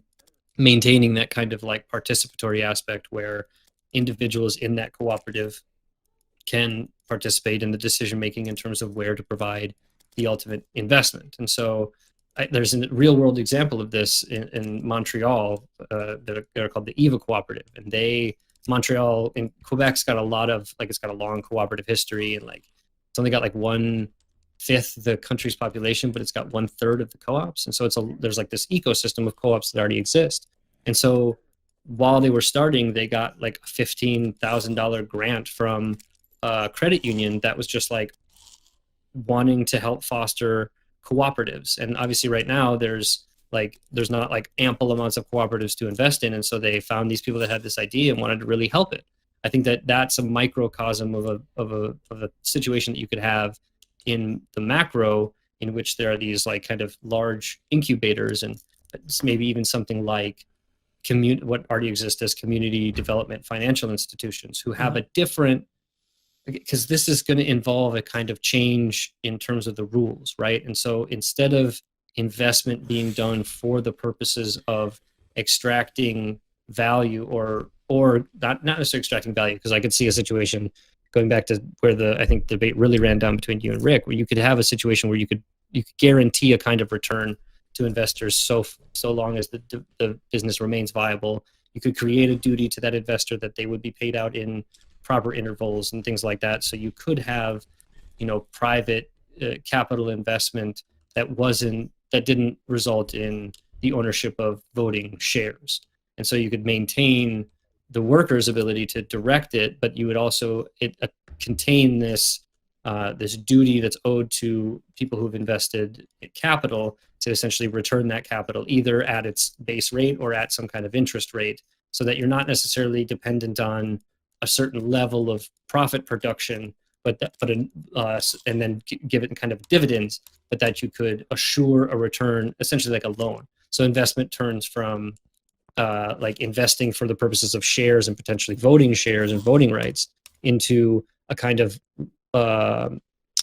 loan process that you would do intelligently. You'd look at the different cooperatives and you'd see how they were running their businesses, and you might like a certain cooperative style better than others and things like that. And you could review bylaws. And I think one of the things you were worried about was the idea of a cooperative potentially getting a large investment and then deciding that it was just going to distribute that investment and fold up. I think that you could easily either demand or only invest in cooperatives that had stipulated prohibitions against that, which I think you'd absolutely have in terms of if there was some kind of competition for this private capital investment. So I just think it's possible to be able to have private capital investment. I also think you could come up with a situation that would disallow private capital investment, that would still have a legitimate mechanism for quote unquote deciding what businesses were possible. Someone would make a proposal and there would be a group that would decide this, essentially the legitimacy of that model. That's what we have now in terms of investors who do it, or banks who give the loans or whatever. But the difference would be that the purpose for investing the capital would not be return itself or potential return, but would be other things that would depend on the community development financial institution, for instance. So maybe there's something like a CDFI that's specifically tailored or wants to invest in fostering innovation in habitat conservation. And so they're kind of going out and looking for innovative new cooperatives or even existing cooperatives who are doing a good job in order to be able to kind of make an investment to allow them to engage in a new technique or conduct a study or do some of these kind of things that would help their business expand. And so I think this is kind of getting into the third thing, which is is any sort of investment whatsoever allowed in a social society for the expansion of a business? I would say, yeah, I think that you'd want some kind of community development cooperative who would have the job of listening to proposals and deciding based on whatever mandate they have what projects to invest in, and they can do that through grants of just giving out capital and saying here's a building, and here's the amount of money that you would need to purchase the machines, and go at it, see what you can do with it. And then or else they could do it in loans and say, hey, we're going to give you this, but we want 5 or 6% back when over the course of a period. You could easily do that. So Okay, so I'm not stopping you much. There's like I kind of have I don't know how you want to I guess advance this conversation. So like I'm understanding your model. There's a lot of little problems I have with little things inside of it. I don't know if you want to go how much into the granular. I'm not trying to be hyper specific. They're just more kind of like general problems I see. So yeah, go ahead. I'm trying to think. Yeah, okay. I guess we'll just start this. Let me stipulate for this conversation. I don't expect anybody to come up with a replacement for the universe. So like, yeah. So I don't expect, if I'm like, well, what do you think should be the exact interest rate of a co-op bank loaning to this with with this type of business? So I'm not trying to be super hyper specific, right? Yep. I'm just trying to ask more like general, like theoretical questions. So like, I've heard this is kind of a model that I've heard proposed a couple times. So this idea that you have like co-op banks that are doing the loans instead of like capital investment, you've got to return some money back to the co-op bank or whatever, with interest. Mm-hmm. Do you think that you run into the problem to where if you're like, our goal is to create a co-op, and part of what we're trying to do is to get away from this owner model where people are just doing things for the sake of the business and not the workers. Do you think you run into a weird world where you've kind of shifted that owner class onto like basically the like credit co-ops? Does that make sense what I'm asking? Yeah, I mean, I think it would be possible. I think that I think we've seen the even the kind of best high-minded attempts at creating structures have often produced perverse consequences. And so, yeah, I think it's absolutely possible. I think that lesson of history you need to learn is you need to create structures that are able to, as much as possible, prevent that from happening. I think that the goal of participation, the goal of like allowing a diverse amount of people to participate, is in principle and in a principled way. So there are this kind of principled democracy in the sense that you can't vote away certain rights, and there are going to be certain principles by which they kind of ground it and define the ability to make decisions and the kind of decisions that are made. Mm-hmm. If you construct the situation correctly, I mean, I think I've worked on helping to start several co-ops, and one of the biggest and most difficult parts is creating the bylaws and thinking about all of these different potential pitfalls and things you want to avoid and all this kind of stuff. But you can do it in a very proactive way that is able to try to at least think about the possibilities and ward against them. But there's also this notion that there's got to be flexibility in these organizations, and there's got to be the ability to say, like, this isn't working and we need to change this. And as long as you retain a kind of democratic participation principle, it is a kind of, again, axiomatic claim, I would say, for me, that the results thereof are going to be at least more socially oriented. I'll refrain from saying something like better, but they are at least going to be oriented in a way that is not simply for the purposes of maintaining power, like maybe we saw in the Soviet Union or Ducey in China, but more for the purposes of actually fulfilling the mandate that they have. And you'd have enough people and enough ability to orient those institutions so that they would maintain fidelity with their mandate. Mm-hmm. So, I mean, I think it's possible. It takes work. I mean, this isn't simple, like things will just happen. This is a new process of making important decisions that affect a lot of people. And so it isn't like something to kind of flippantly think about. It's something that you have to like create a good set of rules and a good enforcement mechanisms and all of these things. Again, this is trying to, for me, socialism and the whole project is trying to do liberalism better than liberalism has done historically. That we can kind of recognize that the promises of equality, liberty, and brotherhood have not been fully realized in a way that we might be able to. And so if we commit ourselves to retaining that and not allowing that to be a kind of pretend ideology that we rest upon and actually fill it, I think that we can. I at least am idealistic enough to think that human beings, if properly motivated, will make good decisions. And I'm just not convinced we're properly motivated given our current mode of production. Gotcha. What are like some I don't I don't think we're gonna disagree on anything, to be honest. I said, I know this is not the yeah. non-traditional. Well, no, it's just Destiny it's discussion. frustrating because like, it's frustrating because like a lot of the work that I see for people kind of like put like I actually don't get too big of an ego, but I often say that like I feel like I could do socialism better than like 95% of people on the internet that say they do socialism. But I feel like if I was doing that, I would basically be saying everything that you're saying.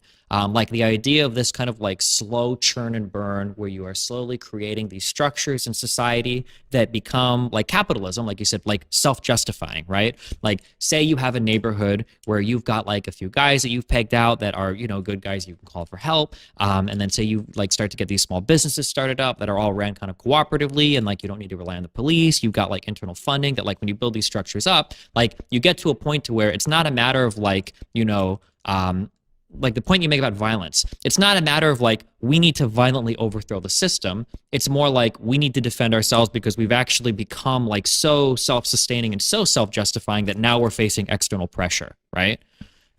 Yeah, and I think that like that's like a compelling idea to me, and like if it works, I mean, I think you would have to be dogmatically committed to capitalism to not say, okay, well maybe this is an alternative model that we ought to consider.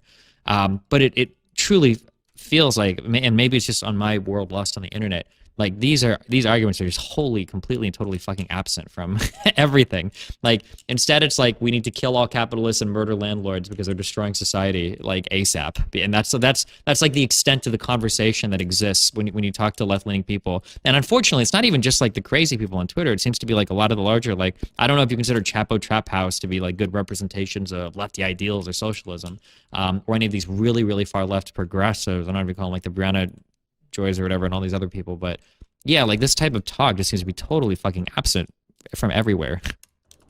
Yeah, I don't disagree with that. I think that you know, obviously, I think those podcasts and things like that have a lot more play than mine does. I think that like, I mean, it's, a few people have said it in the chat too. Like, I can be very long-winded. I think these are complex topics that need quite a bit of explanation. They do not fit very easily in the kind of Twitterverse and you know, hot takes and quick things like that. This is really important to think about in a kind of deep and meaningful way. And I don't think Twitter fosters that kind of communication, and I don't think that a lot of people who are using that as their primary vehicle for even discussing it or making inroads with people who don't agree with them are like that. It's a very successful kind of project. I think. Yeah. Again, the most important thing that we can do is to like organize actually existing people, and that for me, I mean, the subtext title of my podcast is like a podcast for the rational left, because I have a difficult Bible in many ways, the kind of postmodern aspects of the left that sort of frustrate me, because I think that they distract a lot from the problems, and you know, I'll take the kind of view, throw it out there. Be curious what you think of the idea for me that I don't know if you saw like the CIA advertisement that is all like you know, kind of a woke imperialism, like we employ women at the CIA, aren't we cool? Like we don't do anything wrong. And I think that there's with social issues like racism, homophobia, sexism, these issues that have become you know, part of the discourse in a different way than they have previously, I think are not going to be fixed, or are essentially not solvable under the current economic base that we rest on. That there's a fundamental sort of, again, class difference between people who own and people who work at businesses and in the means of production that help to not sometimes create, sometimes overblow, sometimes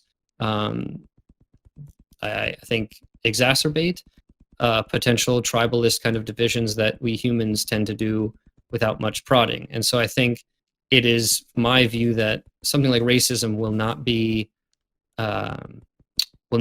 sort of curable, for lack of a better term, under the current system. So in my view, a transition away from capitalism is a necessary but not sufficient condition to addressing addressing some of these like social ills. And so Mhm. I would I think- consider myself an anti-racist, but I'm an anti-racist in the sense that I am essentially a sort of socialist first, because I think it's only in terms of a new economic paradigm can we even begin to address some of these horrific social ills. Sure. So So- okay, so this is something that that I would push back on, and I'm kind of curious. I think so. Broadly speaking, in terms of how you identified like your goal for social progress and everything, I think I generally agree that it's like a good thing to try.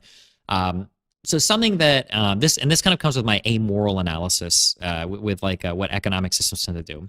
So one thing that I like to look at a lot, I think, is racism, because this is a really common claim that I run into with a lot of people that will say like, oh, like capitalist systems embolden racists, or they empower racists.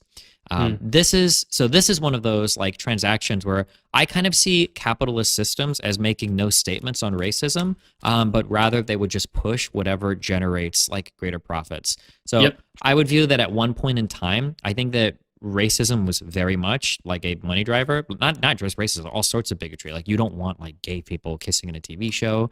You want to portray the nuclear family, Christian values, et cetera, et cetera, et cetera. And there was like a great like monetary reward for doing that. You had real financial incentive for that. Then I would argue that like today it's kind of moving, at least in mainstream culture, like pretty opposite to that, to where you have like huge financial incentives to not be racist, but to almost be anti-racist, so to push that as much as possible. And when I kind of look at like racism in society through that framework, right? Where like if you're creating more woke shows, or if you've got more, I don't want to say woke, but more diverse casts, like you get bigger audiences, you make more money. Like it's proven today, even if you hate black people and women, that just having a more diverse company, just period, even without any qualifications taken into account, like actually like confer real revenue advantages onto a firm of certain sizes. Like this is something that's like pretty well documented. Like just diversity for the sake of diversity seems to confer financial advantage on you. So if I look at like how capitalism functions there, and then if I were to also think, imagine if the United States would have been socialist, back in like the 1800s. Like, could I imagine that like worker co-ops there would be like voting away, or that worker managed firms or worker run stuff would be voting away kind of like the white hierarchy in the world, especially when in the 1950s and 60s, you had labor unions fighting back so much against civil rights era legislation and stuff. Go talk about that. I'm curious. Yeah, I mean, well, so I think there is an inseparable tradition of kind of anti-racism and pro-feminism and things like that within the larger sort of Marxist movement. That I think that there is the notion that the project is mass liberation. That while the main focus of, in some ways, like the kind of here and now is the emancipation of the working class from sort of capitalist exploitation, that this is, there's a great band, Propaganda, they're like from Canada. They had like this great line where like, if you recognize one form of oppression, it's much easier to recognize the rest. And so like, for me, I mean, a lot of like, I came to a lot of this through like vegetarianism and atheism, and it kind of brought the frustrations with oppression in like within the church and then against animals was a kind of opened my eyes to different kinds of oppression. And so I think I don't really I think that you would have, I'd like to think, and maybe an idealistic, like the idealist in me is saying this, that because there is a focus on the kind of general participation of everyone in these projects, there's a built-in anti-discrimination principle that is a genuine anti-discrimination principle. Like, the current anti-discrimination structure reinforces what you might call structurally racist issues, right? So if you start from an unequal position and then you demand non-discrimination, there's like you have difficult time doing some kind of restorative justice process, because that will entail a kind of discrimination, right? So this is the issue with affirmative action that a lot of conservatives will critique, that, oh, this is like conferring a kind of unfair advantage onto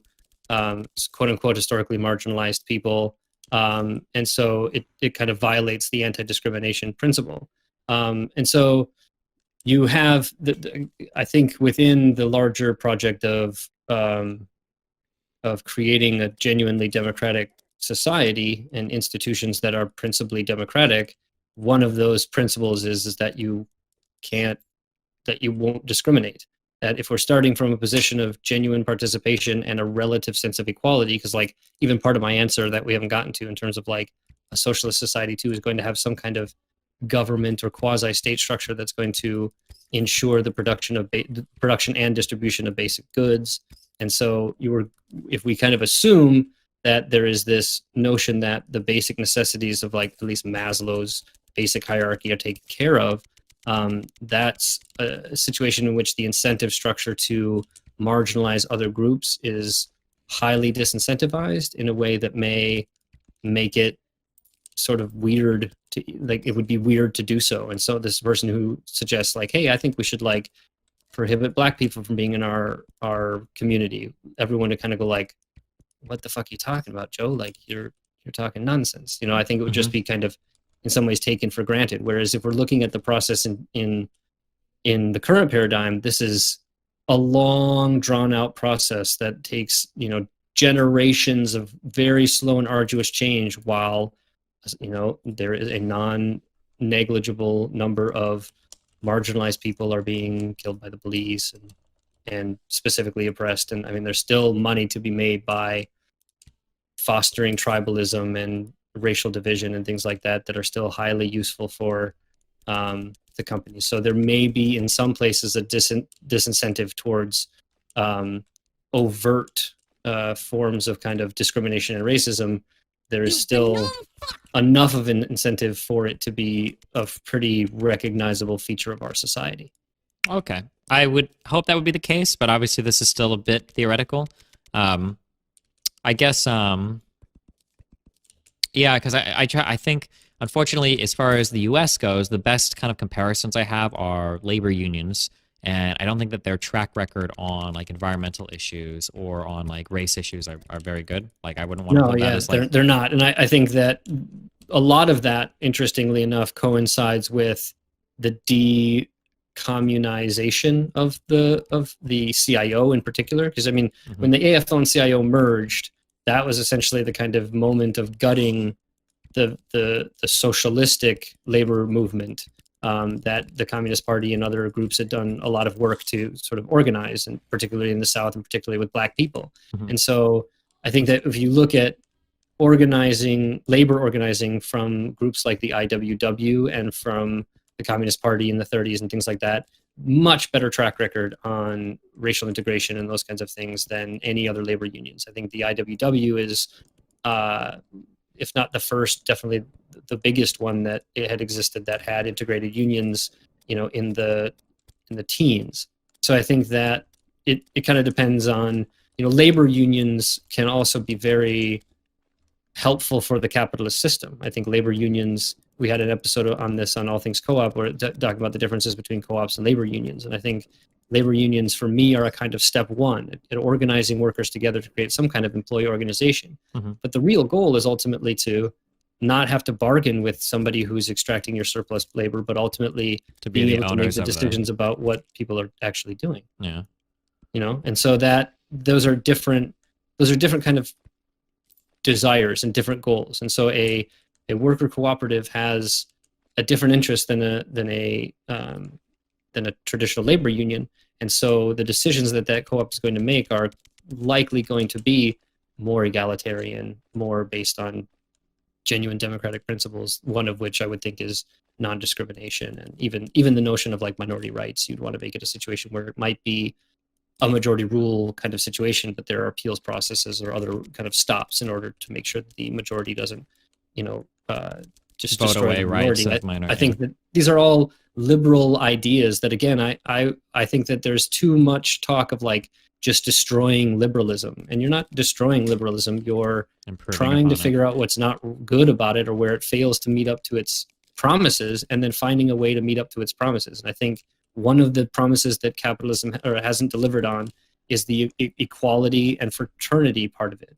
And depending on how you define liberty, those aspects. And so if that was the main cry in terms of the ideological or philosophical justification for the French Revolution and the move to like bourgeois liberal democracies, then its corresponding economic system is not built on the same structure and the same ideology. And so the very kind of quick like way of describing it is just making sure that there's democracy at the workplace, and that you can, that this principles that if something affects you, you should be able to have an effect on it in terms of your voting ability or some kind of decision-making process is kind of necessary in order to live up to the actual expectations of the reason we got rid of feudalism, but also so that we can, in like talking about your perspective, genuinely get a better standard of living, finding a way that makes us all feel like we can get everything that we need, that our decisions are not being based on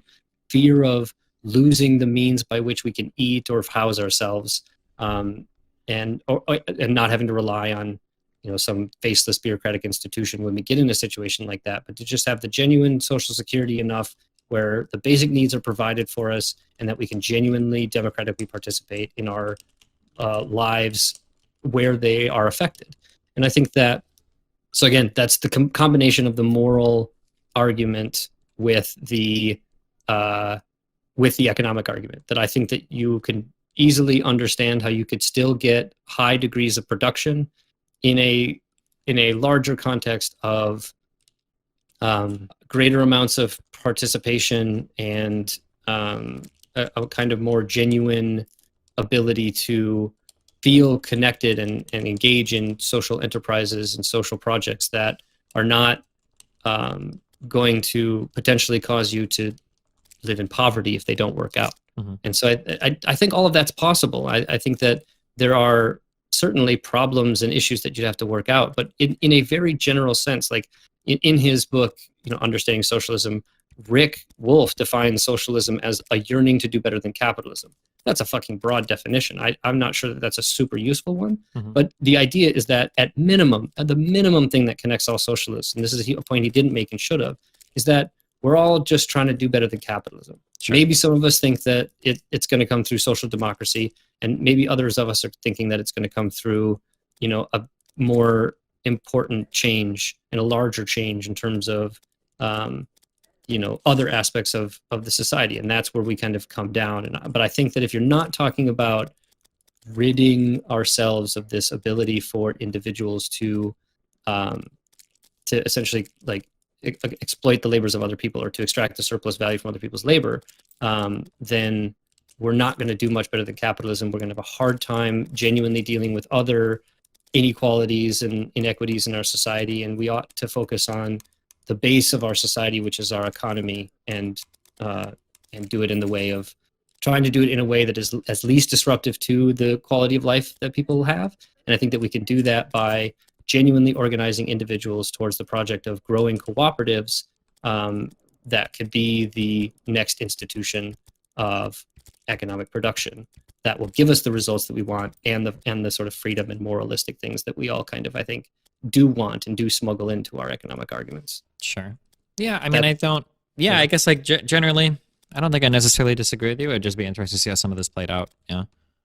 Yeah, and I mean, the issue is then, I think, going back to like the questions or the kind of issues. I mean, labor markets is an interesting question. I think that, again, in a kind of communist system, you'd have the ability to have a kind of free association of labor. So labor's commodified; it wouldn't exist on a kind of market. You'd have institutions that you'd be able to engage in based on your kind of interest and need and the level of desire in terms of how much you want to participate. And then when you participate, you're able to have a seat at the table. But obviously, you know, I think some people are going to get really involved in some things and other people aren't. And so I just think the kind of idealistic or maybe simplistic answer to your how are labor markets determined is essentially there wouldn't be one, that you're talking about a different means of attributing labor to projects that don't involve commoditizing labor power, which, you know, I think is fairly... I'm curious. So like, let's say that we were on that kind of vein, like, let's say that we're at like our super idealistic communist society for the jobs that nobody really wants to work. How do you get people to work these jobs? Is there just to buy into the society where you're just kind of forced to like work some jobs you don't want, or? So there's a couple of different ways I've thought about this and that you could do this.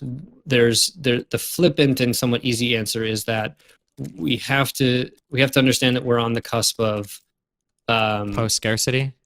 well, not necessarily post scarcity. I think there's going to be some things that there's always scarce. Okay. But I think that you're in a situation of automation and technology really unlocking post scarcity in places that it seemed impossible before. I mean, you're already in a system in which overproduction is part of the problem, which is obviously nothing like any other economic system. I mean, the fact that one of capitalism's problems is overproduction is kind of a good problem. It means that the capacity is there. We just have to figure out the best ways to leverage that capacity to provide what it is that we want our economy to do. And I think that if you and I agree that the goal of the economy is to create the highest quality of life that we possibly can, then I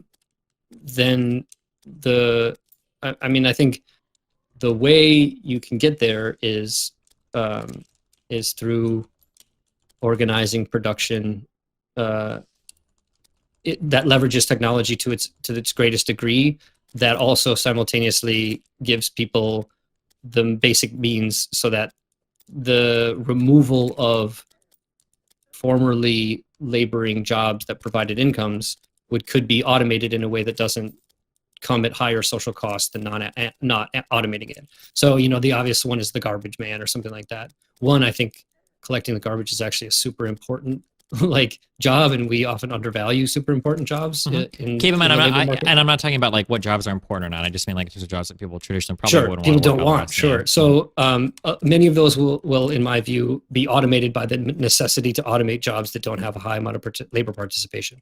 Okay. So there's a kind of incentive structure that, look, like nobody's getting into the like bathroom cleaning business. Like, how can we make sure that this is as automated as a process so that like as few people have to do it as possible? Mm-hmm. And so your automation push goes from like what can generate the most amount of return on my investment to what is most socially advantageous to filling labor holes.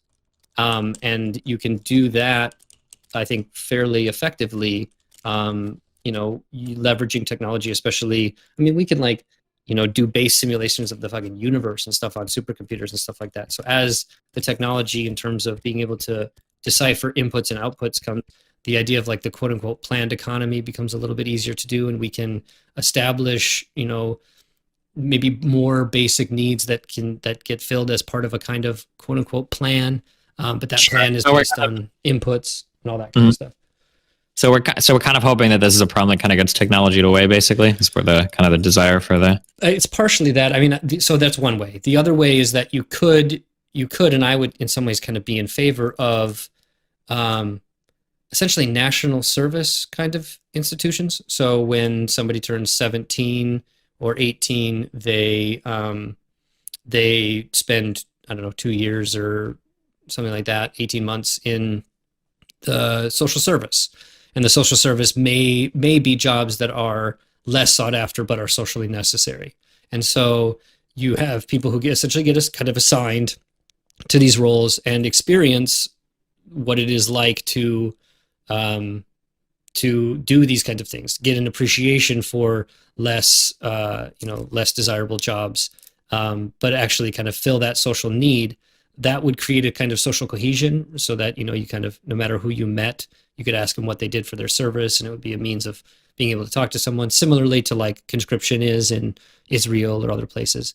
So that way you could essentially assign people to jobs for which there is a labor scarcity, and they would kind of quote unquote be forced to do that. But again, it would be under this guise of like social service, and you'd obviously be sufficiently compensated. You're obviously getting your basic needs taken care of, but you'd be, compensated so that you'd be able to participate in what I would kind of propose is that you'd have a non-market conditions for basic needs. So you'd have either quotas or some kind of rationing in order to allow people to get food and housing, and so decommodify some of these basic needs. But then for anything else that is what we might call a luxury item, just beyond the basic needs, those can all engage to me in market interactions. And we can either set up a system where people who are doing the necessary service or the jobs that are engaged in the basic needs economy are given a kind of UBI or a stipend for doing so that is purchased by a government agency or something like that, some kind of holding company that will be a cooperative that could be just buying the goods that are created for the basic needs and then finding the distribution mechanism either by a store, direct delivery, or whatever. And then there can be a whole sector of the economy that's like making cool shit and more interesting stuff and airplanes and all this stuff that like not everybody needs. And those can be subject to kind of market conditions in terms of trying to find price values and thinking about investments and judging demand and these kinds of things that are, again, traditional things that I think you are familiar with and have argued for, and in a way that I think you could use, because I still want to harken back to my definitions of capitalism and socialism being modes of production and not necessarily modes of distribution, because I think the distribution mechanism, I'm fairly flexible. I don't really care that much about the distribution mechanism. I think we could do a kind of whatever works kind of system. And I think every other mode of production's had markets. So I think markets fill some kind of role, but I think that obviously regulated, controlled, efficient markets are the kind of ones that we want to create, not ones that minimize the perverse incentives and create a system that allows for people to participate and even get some of the value from the labor that they do in the luxury market, but still know that they're going to have their basic needs met, and so that this participation in the luxury market is kind of for fun, but just the way you enhance your individual standard of living by engaging in the kinds of individualized commodity consumption that you want to do. Sure. Yeah. Okay. Yeah, I understand what you mean. So the question for me, I guess, as I know that I think I've presented some of these in a way that's different than a lot of other people, and maybe there's some like nuance and things that it isn't just like let's grab the guillotine and eat the rich or whatever. But there's a question for me of like, how can I get Destiny to be a socialist? And I think the things I would be curious to hear are just sort of like, based on the way that I presented it, is the biggest critique that we just don't have sufficient data to see if it would work, or is there some kind of theoretical issue that you think is non-overcomable, or what would be the thing that would keep you from diving down the rabbit hole of Marxism in a way that you'd read the Grundrisse or some kind of thing to get a little bit more familiar with the deeper aspects of this idea, more so than Twitter. Yeah, I mean, I think that I think that basically all I'm looking for when it comes to a lot of economic stuff or stuff like this is basically just more empirical claims. I think that if these types of things were popping up and they were actually like started to be pretty successful, I think I would just immediately hop on board. Like, okay, yeah, there's like a model that we need to push for more in the future. And then like once certain models have become more kind of like field tested or battle tested or proven, then you just kind of incrementally push for more and more and more. And I think that's more or less kind of what I would be on board with. Yeah. So is that like on the like economies of scale size, like if we can, are you saying like, because obviously again, and we've talked about this with several people, there is obviously the go-to example of Mondragon. There are existing cooperatives, and there are think tanks like the Democracy at Work Institute and the Democracy Collaborative who do studies and do kind of pretty social science rigorous examinations of how co-ops do in terms of whatever different kinds of KPIs and stuff like that, and they're kind of doing that empirical work, and so I'm wondering kind of if we're already getting examples that this is working at least even some ways on the small scale, is it just a kind of, I want to see a Walmart level cooperative and I want to see it exist before I'm on board? I mean, like I'm already on board with what works. So like, for instance, like it's just like pushing things more and more to the next step. So like right now I'm familiar with the idea that co-ops in some sectors seem to work pretty well, but there are some challenges for co-ops, some pretty big challenges. Like one being raising capital is it just, it's a really, really, really big deal for a lot of co-ops. And then something I'd be interested in is I wonder if we had for at least some while, like preferential loans for people starting co-ops, right? Run that experiment for a while, see how that goes, see if we get more and more, see if co-ops work better in some sectors or, don't in other sectors, or if they've got access to more capital. When that stuff starts happening more and more, I think that would be cool, basically. Are you familiar with Kirsten Gillibrand's Main Street Employment Ownership Act? No, why? What's that? So they tacked it onto like a defense spending bill, but it had pretty high levels of bipartisan support, which basically all it really did was task the SBA with creating a kind of some loan designation for co-ops or something. Well, it specifically said that it was designed. It was supposed to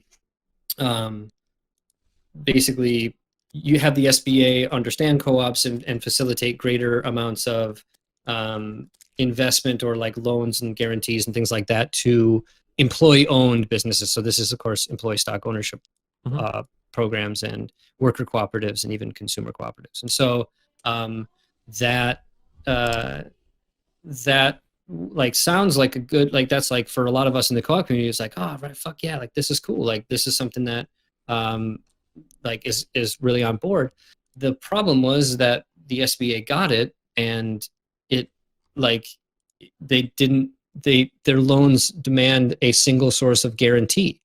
So the rules are set up so that like if you have a diversified ownership structure in terms of the cooperative and there's not like a single designee that can be sort of responsible be like the from the SBA perspective, they won't give the loan. And so like the SBA was just so unfamiliar with the cooperative structure that it couldn't even implement the one piece of federal legislation that there's been. And so although I imagine, to be fair to the SBA, that type of guaranteeing of a loan must be a fucking nightmare. Because like I'm trying to imagine that, like, let's say for instance you have a co-op of 10 employees and let's say they default on that loan. How do you even begin to extract your defaulted people? Like, let's say for instance, I can think of like 5 challenges immediately. So let's say that you've got varying levels of net worth to each of them. Do you go after each of them for equally like the same amount of money, or is it proportional to their wealth, or is it equally the same amount of exile, equal share in the business? What if like 2 of them can't afford it and 2 have to declare bankruptcy, but the other 8 don't have to declare bankruptcy? Do you shift the burden onto the other 8, or are 2 just allowed out of it? Or like there's like I can imagine the challenge. Not to say that the SBA shouldn't try to figure out something, but that sounds like it would be. I'm trying to imagine if you give a loan to the co-op, how do you recover your money if it doesn't work out? Yeah, I mean, well, to me, there's a kind of similarity in terms of it's not exactly the same, but we've dealt with collective ownership of businesses. Like we have structures that are able to do that. I mean, the corporation itself is essentially a model to do this. And so I think that there are, like, I totally agree with you that given this state of things right now, there are serious challenges to that need sufficient energy to figure out. Sure. Also, the issue real is that quick, the current paradigm is one that doesn't incentivize that sufficiently. Yeah, I understand that, but real quick, so in terms of like businesses are able to do that right now, kind of, but really what we're talking about is startup capital. Startup capital usually comes in the form of like, I own part of your company, like I have equity, like ownership equity, or it comes in the form of loans that are personally guaranteed, right? So like a lot of people will take out a loan against like their house to try to start a business or something, right? Even if corporations have similar capital raising things, the guarantee or the guarantor, I think of the loan, the guarantor, is going to be more clearly defined because you don't have 10 people splitting kind of like the loan or whatever it's going to be. Yeah. It's perfectly possible, though, for the SBA in consultation with a cooperative that would be applying for a loan to essentially discuss with the cooperative different bylaw modifications that would, if it doesn't already allow it, to have an already existing structure for how to handle these kinds of things. I mean, So the process of creating bylaws for a cooperative is significantly different than it is for like a traditional business, because you're thinking about all of these different things and you're involving a number of different people, and it isn't just like somebody sitting down and saying like, I own this business and I'm going to be the one that's in control of it and I'm going to take all the risk and that's how it's going to be. So like there's this huge discussion aspect of like, what is the structure of our cooperative even like? How do we distribute dividends? Are we going to give people wage? Like all of these kinds of like important questions. And so it isn't impossible for the SBA to say, look, in order to get an SBA loan or a loan guarantee or whatever, you have to have in your bylaw provisions that, you know, an explanation that is sufficient for the SBA in terms of what happens when an SBA type of loan is defaulted on. And so that would necessitate the cooperative to have a general assembly meeting or have some kind of, you know, board meeting that would discuss that. And if they approved it, the SBA would give the loan. And if not, the SBA doesn't have to. And so these are, so like, I agree with you that there are problems. They're not there insurmountable. They're just tough. Yeah, sure.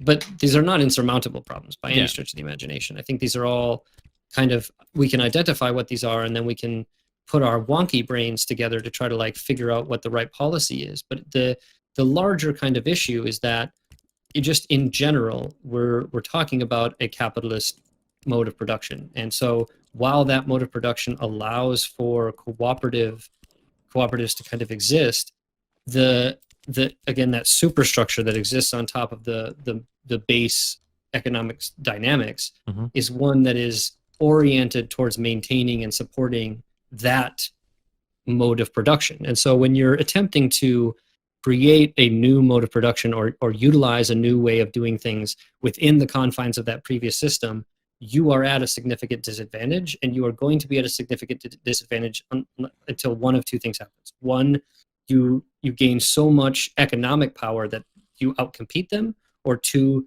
you gain so much political power that you can change the rules to orient it towards your mode of production. And I think that the smart approach, or the way that you really think about an ultimate like revolution to get us towards an economy that is geared towards cooperative ownership of the means of production, is going to be both of those together. You won't be able to do just one. So you can't just do co-ops. You can't just like, I'm just a co-op dude, I don't care about socialism or politics. And you can't be like, all I care about is politics and revolution, and that's what I care about. Like, you need to do both. And if you don't do both, then to me the project is sort of doomed from the beginning, because again, none of these problems are insurmountable. They just take some necessary political will. Sure. And so that's why, to me, like, the questions of like, where do you organize and how do you organize and do all this kind of stuff is much more nuanced and difficult than like, I'm going to go on Twitter and say fuck the rich. It's about like looking at the current existing political parties and the political dynamics and saying, what can I do in, you know, right now? And I think for me, one of the reasons I put my weight towards cooperatives is because it's something we can do right now. This is allowed in the sort of capitalist system, and we should take advantage as much as we can, move the levers as much as we can, but we're not going to unless we can gain sufficient political clout. And we're never going to do that without, you know, engaging with a political party. And I think that that's probably DSA. And so for me, that's, you know, it's like I have this podcast and I'm trying to organize within DSA to move us away from being the left wing of the capitalist Democratic Party and towards being a genuinely like socialist party that wants to help co-ops and change laws that are able to grow co-ops so that we can grow that society and that we can gain elected office and we can implement even some social democratic policies that would make people like us, you know, and we could hopefully move the ball forward and create a dynamic in which cooperatives could compete with capitalist enterprises on at least a more equal playing field, such that I think that if they were able to do that, they would likely win. And it would likely at least be able to compete on the same level, if not have better outcomes. And I think that that might be a situation where people like you would be more convinced that a new society and a new economy based on cooperatives was not only possible, but is in some ways the affirmative thing that we should do. Sure. So it's like so all in all, like, again, this is not, I guess, the traditional destiny debate where there's like acrimony and things like that, but it's the kind of frustration I have with hearing some of the discussions that you have is maybe the dismissiveness by which you take some of the interlocutors, even Rick. And again, I don't think Rick presented the same arguments that I've done here in his debate, I think he would agree with many of them, but didn't obviously present it in the same way. But it seems that there's a kind of maybe there's a disdain, maybe there's like a just a frustration with the lack of like kind of genuinely thinking about these things. But I think it's there's still more kind of like, it's the double pronged thing. It's the relentless attacking of and shitting on of liberals, combined with just a total inability to engage with any subject matter at all, with your own idea, not you particularly, but like of the person arguing, of their own ideas, of their critiques of capitalism. They don't understand their own systems. They don't understand capitalist systems. They seem to hate liberals and want to shit on liberals, but it seems like they have a hard time sometimes even differentiating themselves from liberals. That type of thing is just very, very, very, very, very frustrating to me.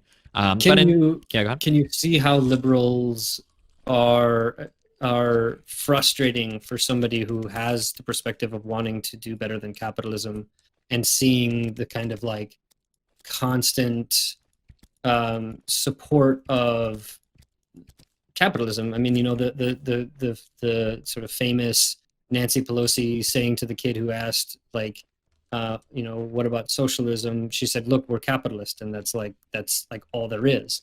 You know, that's a really frustrating experience for somebody who wants to, even at minimum, get social democracy. And the Democrats don't, and even sort of the kind of woke liberals don't even seem to be all that interested in doing something like that. I mean, like, while you say that, I mean, like, I can understand why that might be frustrating for, like, this isn't like a side of you, but I can understand why that might be frustrating for somebody that like argues on Twitter all day. But for somebody like you who's trying to like make arguments of like alternative, you know, economic organizations or whatever, like, I feel like I could make exactly the argument that you're making, and I feel like I could convince like my mom, who's a diehard like Trump supporter. Hates socialism, like she was like Air Force, comes from Cuba, like very much anti a lot of that stuff. I feel like I could make all the arguments that you did, and she'd be like, oh yeah, this all sounds like great ideas. I would just never use the word socialist. Not to say that like you should avoid it, but like I just like the only time I could ever see, like if I was making the types of arguments that you make, the only time I could ever see like a capitalist like frustrating me is if I was really intent on destroying that idea that like capitalism is anything. Like if I was just relentlessly shitting or attacking a capitalist and they were pushing back, like, oh well, fuck you guys, like yeah, then I'd be frustrated. But like if I was trying to make these arguments, you know, that like, hey, like wouldn't it be cool, like just because, you know, you're in a certain spot of society, maybe we shouldn't have to work like super shit jobs. We have like literally zero control over our workplace. And like, haven't you had like a really shit boss before that seems like they almost like get a kick out of like telling you what to do and stuff? Like, I feel like these are arguments that I could like deliver to people in ways that I would never even invoke the socialist word. And I don't know if they would ever interpret it as such, because it would just come off as like kind of ideas or values where it's like, yeah, I think this would be kind of cool. Yeah, I think that's interesting. To be really clear also, I'm not saying that like for you personally, like, oh, like you're a dumb fuck because you identify socialist, blah, blah, blah. Yeah. But I'm saying in terms of like arguing it to other people, I just don't know why you would ever invoke the word socialist. Because like most of what you've talked about, maybe like really far down the line, I think that I would like very, very gently critique capitalism if I was making an argument to somebody like this. Like I might like very gently say something along the lines of like, yeah, you know, it sucks that like we have no control over what goes on in our business, so we can't like figure anything out for our workplace. But I mean, like, hey, like I guess if you don't have the money to start a business, you're kind of fucked, right? You know, like, and I think most people would agree with that. And that's kind of like a very gentle critique of capitalism. It's an attack on the owner class, really, but like in a kind of an American friendly way.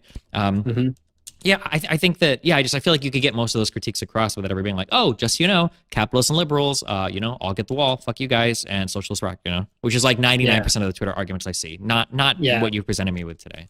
That's the kind of tribalist version of all of this, you know, and it's got a long and rich tradition that has, I think, done a lot more damage than it's you know, done good. But I think for me, the adherence and use of the word socialism, there is a bet that I've made, in the sense that I think that it's worth trying to take back that definition from the propagandized version that both the Soviet Union and the United States used, basically saying that the Soviet Union was somehow a socialist state or economy. I think that there is so much good stuff in Marx and you know, a long tradition of people who called themselves socialists and would say that they were arguing for socialism, that is really good and really useful kinds of stuff, that if you avoid the label or you avoid the tradition, you lose. And so there's kind of a question in terms of like going back to the praxis thing. you need to be able to have a theoretical approach that allows you to like make the right practical decisions to be able to make headway. Mhm. And I think taking the position that like people have been propagandized to believe that like everything socialism is bad, and you have to do all of this work at the outset to like kind of deprogram people, which is I think what Rick Wolf was trying to actually do, was to try to say like, look, like there's so many bullshit definitions of socialism, and there's like a lot of different ones, and so like of course it depends on who you ask. But I think the there is a long and good tradition in socialism that is still worth keeping. But I agree that it's an uphill battle. But it isn't an uphill battle because the truth of the matter is that these things were like really horrible or representative of a failure of like ideology.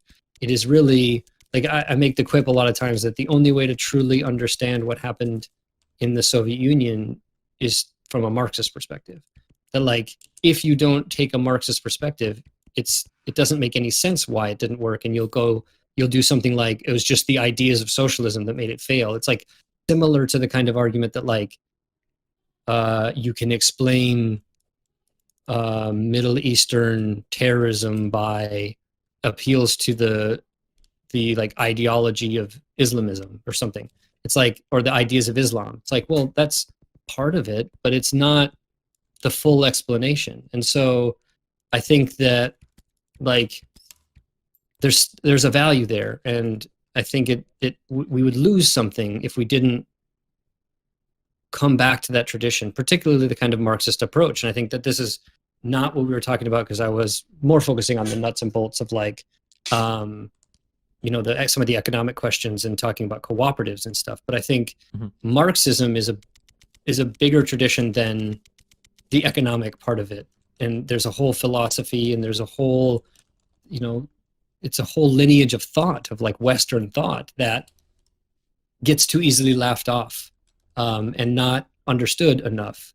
And do you think like, so, because I understand what you're saying, and I'm empathetic towards what you're saying, but at some point, it's like the you know, like the swastika used to be a symbol of peace. Like, is it worth it, like, ever trying to reclaim that? Or is it just like, you know, fuck this. Let's just do something different, you know? Yeah. That's kind of like, I guess it's kind of how I view it. And maybe because I try to think, especially if we're talking labels, more often than not, we're talking like political practicality or pragmatics, right? Because in an academic sense, we can say and discuss whatever we want. Like the levels aren't necessarily that important as long as we get our facts straight in the beginning. It's whatever, right? But from like a social policy point of view, or from like a pragmatic point of view, right, the labels become really important because people, you know, identify strongly with certain labels and against certain labels and are very tribalistic.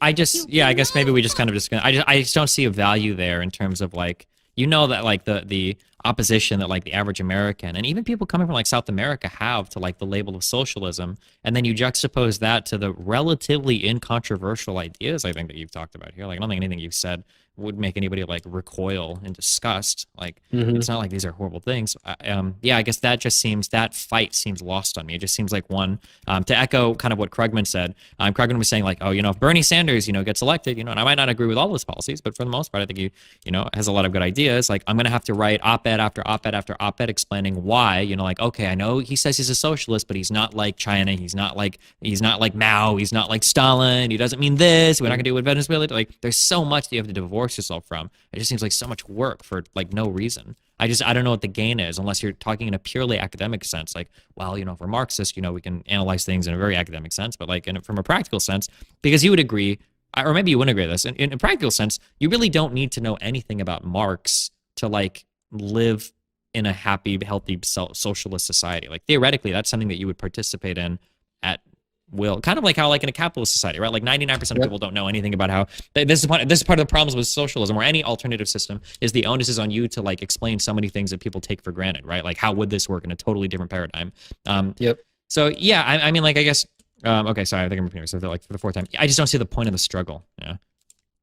Yeah, just I think partly the reason you don't see the value in the struggle is, and this isn't to denigrate you, is just that you're not as familiar with the tradition, and like you may not see the value of it in some ways like I do, having been kind of steeped in it for several years. I think that there's a lot of really valuable shit that you kind of don't want to lose by sort of muddying the waters. I do think, though, there is this practical question. I mean, I used to be a like standing on the barricades, like cringy, eat the rich kind of socialist. And I think there's a shock value. There's kind of like I was always into like punk rock and shit too. So there's like a punk rock kind of value to that.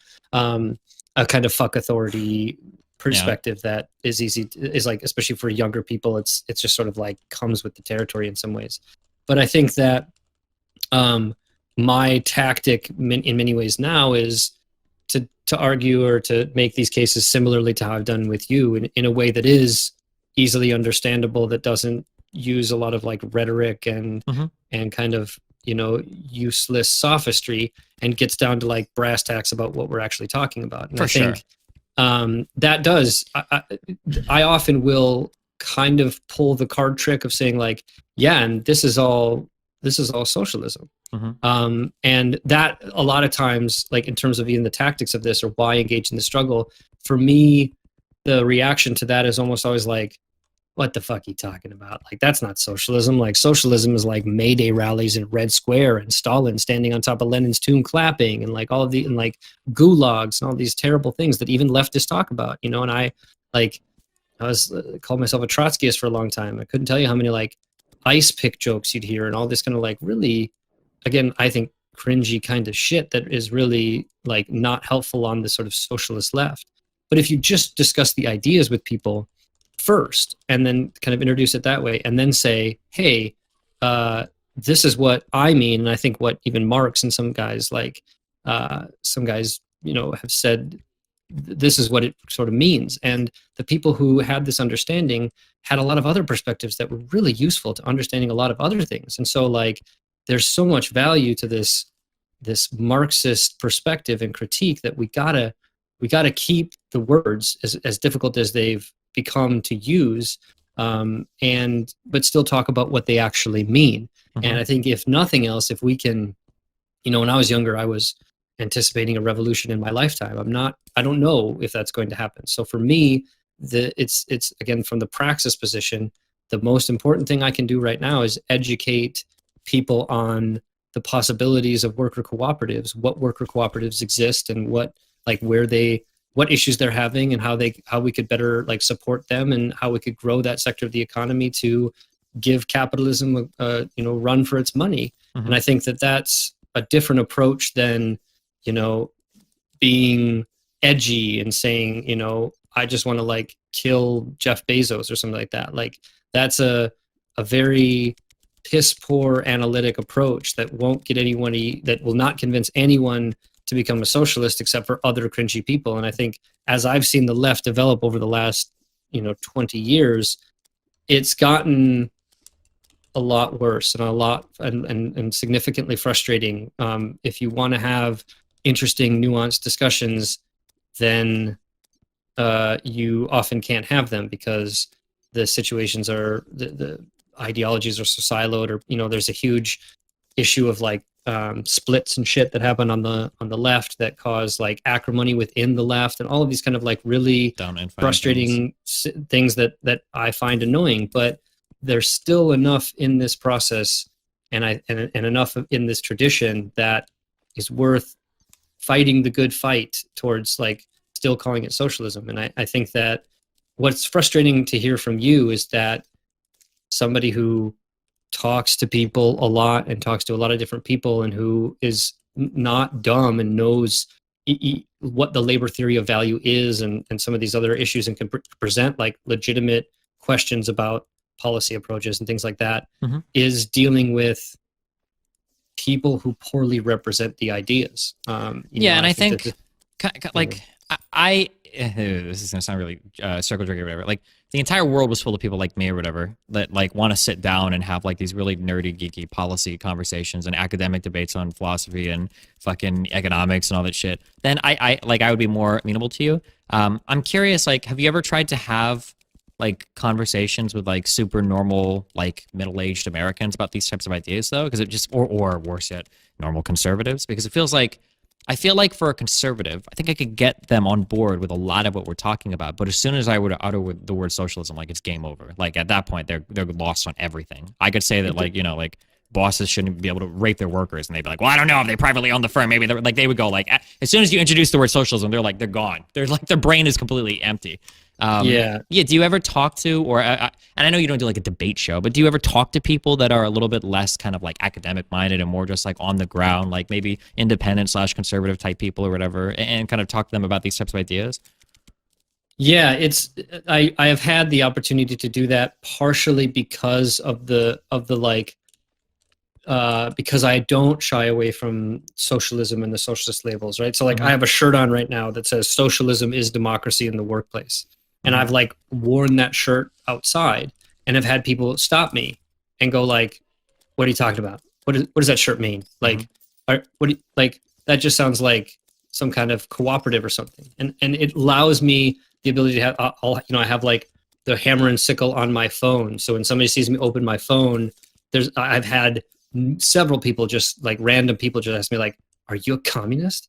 You know, and they do it and they have that like exasperated, like, what, like, could it possibly be? And so it gives you this sense of saying this opportunity to educate in the sense of saying, yeah, I am. And I'm not this like, because again, I think people have a caricature similar to you in your mind of like what a socialist talks like. And I'm not saying that it's necessarily an untrue caricature. I think it's a true caricature in the sense that like there are a lot of people who sound like that and talk like that. But I have had the conversation where it's a lot of like, are you a communist? And the immediate response I'll always have is, well, it depends on what you mean by communism. So I'll immediately begin in that discussion of like a definition. And I will try to pretty clearly make sure that we're not talking what some might say is crazy talk, right? Yeah. So I'll not present some kind of like thing against markets or something like that. Like I will often go into moralistic kind of arguments in the sense of like talking about the values of democracy and participation and those kinds of things, because I do think that those are, for the average person who isn't a wonky person, those are the kinds of things that really matter and that animate people. And so if you do talk about, you know, the issues of capitalism, not so much in terms of its like frustrating barriers to entry for all sorts of things, or, you know, inability to like find something that you actually want to do or something like that you love to do or something like that, then that is a more visceral kind of connection. That goes a lot better than like, what should the SBA do about funding cooperatives? Yeah, I'm sympathetic and empathetic and all the pathetics to your, well, that's not pathetic. I was going to say, are you sure you're pathetic? To your arguments, I understand what you're saying. I guess it's just like, there are certain labels. I guess this is actually like a totally independent argument from the social thing. There are just so many labels sometimes that get just so fucked. Like I'm like, fuck this, I'm not even going to try.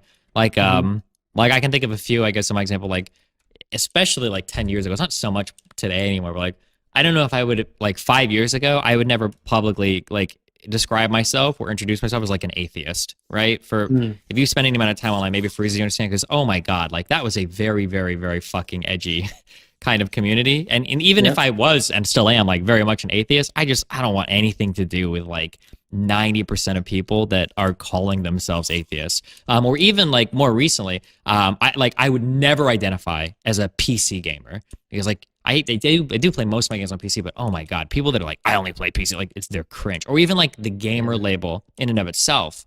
Like I would never, like on my Tinder profile, whatever, I don't put like gamer. Like I just don't, because holy fuck, that label is fucked. I guess I don't know how much we're necessarily not connecting on the socialism things, more so maybe just like a different philosophical idea of like, and also my background might be really poisoned here too, because of like everything I've done online. Like for me, labels have become like just a big confusing point where as soon as somebody applies a label to somebody, usually labels are only used to attack people. Like generally, if I'm identified as something, it's because people want to shit on me. So like somebody might call me like a neoliberal and then say that I want to like invade and destroy Vietnam, or they might call me like a socialist because they think I want to like kill all capitalists, or like depending on who I'm talking to. So like I guess maybe just because of my online history with them, and even I guess to some extent in real life, like my association with labels is usually really negative. As soon as somebody introduces themselves as a label, they've got to spend more time saying what they aren't rather than what they are. Like, ugh, yeah. I think that's just related to the fact that there's an exacerbation of an already existing short attention span that I think a lot of us have, and we're all dealing with like a number of different problems, and I think it's in some ways like this is like something I've been doing for a long time, so it's sort of like in my nature. You have a sort of job that kind of gives you the freedom to be able to do this, and so I think that for a lot of people, labels are quick, quick kind of easy ways to regurgitate something. And I mean, even you and I in this discussion wanted to make sure that we provided some labels. I mean, they are useful to make sure that like you know what you're talking about. But I do agree that like if someone called you a neoliberal, it would necessitate what they meant by neoliberal, right? Because like that obviously is another word that have such an elastic definition that it can apply to just about everything. But if you created I think David Harvey has a good definition of sort of neoliberalism. It would depend on, then we could make a kind of educated review of your adherence to certain sort of philosophical positions within the Washington Consensus or something like that, right? Sure. You could do that, but that's hard.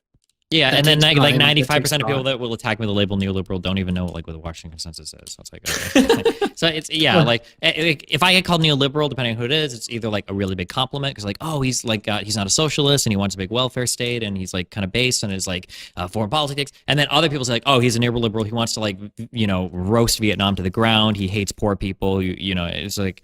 And I see that use with basically every not every liberal, every label just gets, I don't know. It might be my position online. They're just so abused and ugh. It seems maybe ironic of me to ask, given the fact that you're like saying that you don't like labels, but like, if there was, I'll put it this way so that you don't have to do a label, but if there was a social democratic party in the United States, so let's say there was like a Labour Party and a Lib Dem party and a Conservative Party like there is in the UK, and you had the ability to vote for what one might call a kind of traditional classic liberal or even neoliberal party like the Lib Dems, or a more kind of progressive labor-oriented political party, would you vote for? Which one would you vote for? I feel like I would solidly line up with what most people consider to be like soc dems across like Scandinavia. So like Sweden's like Social Democrat Party, which I think is their largest party. I think I would like pretty accurately line up with them. I don't think I would line up necessarily with most like far left labor parties. Although I probably agree more with them than any of like the right parties. But yeah, I think I would be like I think like I'm most accurately probably described as a soc dem, but I have a bit more controversial takes on foreign policy things, so that's where some people call me neoliberal. But yeah, I think I'd probably largely line up there, like kind of like center left in most European places, or at least in Scandinavia. When you said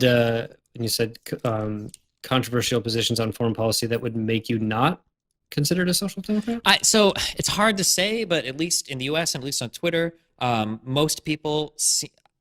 I think you can be a social democrat and still have kind of takes on foreign policy, but I've seen a lot recently, especially online, that if you're a social democrat, it means that you are 100% like almost like an isolationist when it comes to foreign policy. Like America needs to pull back every single military base. We need zero military presence anywhere around the world. Nothing anywhere. Nothing with Israel. Nothing with literally any country ever. We need to move on all like so. If like and sometimes that becomes like the testing ground for like a lot of soc dems in terms of like if you're imperialist scum or not. So, but I think that's kind of like a one-dimensional view of foreign policy. So I don't subscribe to that. Yeah, I mean that's that there. See, like yeah, I mean as somebody like I studied international law at law school, and so the question of like international relations and things like that is of particular importance, and I think that's obviously outside the scope of what we plan to talk about. But it's like I'm fascinated by because for me, if I asked myself that same question, like if there were those three parties, I wouldn't consider myself a social democrat, but I would definitely vote for a social democratic party.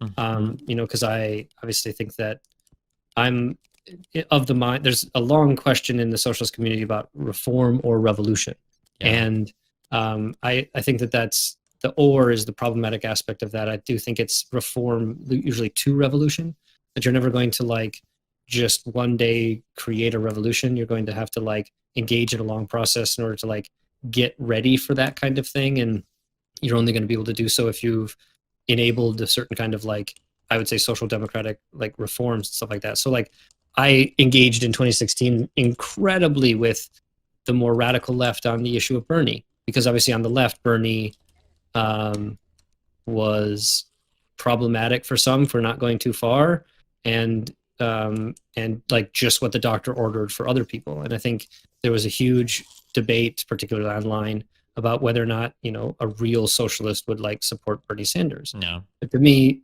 it's like a no-brainer. You obviously want the situation to improve for people, and so if like it's not socialism or bust, it's like it's reforms on the way. I think that there is a kind of significant difference between a Bernie Sanders and a Joe Biden kind of approach. I'm not sure that Joe Biden is really all that interested in creating a genuine sort of social democracy. But so I think that there are legitimate issues one may have with the Democratic Party. And I mean, I didn't vote for Trump, but I didn't vote for Biden. And so I think that's like a defensible position for a socialist or something to take. But I think that social democracy is like good. And at minimum, I think that even from a socialist perspective, if you could have a discussion with someone such that we're having right now, and even if the end agreement is we should enact more social democratic policies in order to like ameliorate the position for the worst off, that's success. And you've gone, in my view, 90% the way there. Then you just start talking about co-ops. Shit, you're 95% there. And then you just have to like drop the socialism bomb and hope it doesn't. How do you respond to people though? So I think Marx said this as well. And then I hear other lefties echo this. So one problem with capital is that capital can use the institution of the state to support itself. And there are some lefties that would argue with you that you're essentially advocating for capital to utilize its position as kind of like being, whether through lobbying or whatever, is using its position to sustain itself indefinitely using state funds.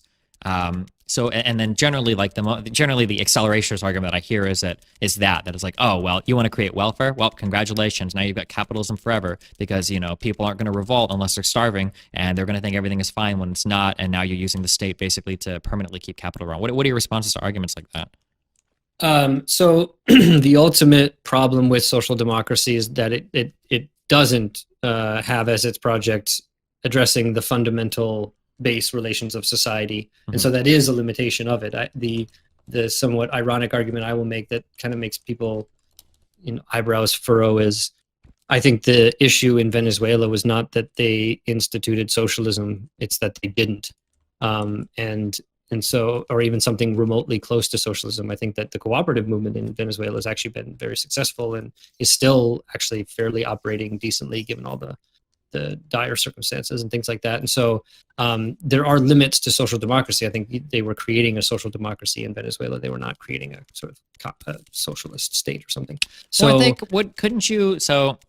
do you feel like fairly confident or fairly comfortable talking about like Venezuelan affairs? Yeah.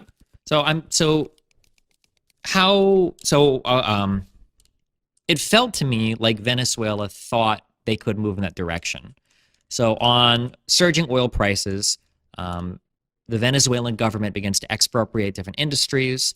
They begin to set stringent price controls across different sectors of their economy, and they are able to do it for a while, although private businesses begin to dry up. They're not able to figure out anything publicly. Do you not view this as any sort of failure at all towards trying to move towards a more, I guess it's not really socialist because we didn't get to the part with the workers managed stuff yet, but do you not see that at all as kind of like a failure in terms of like moving in that direction?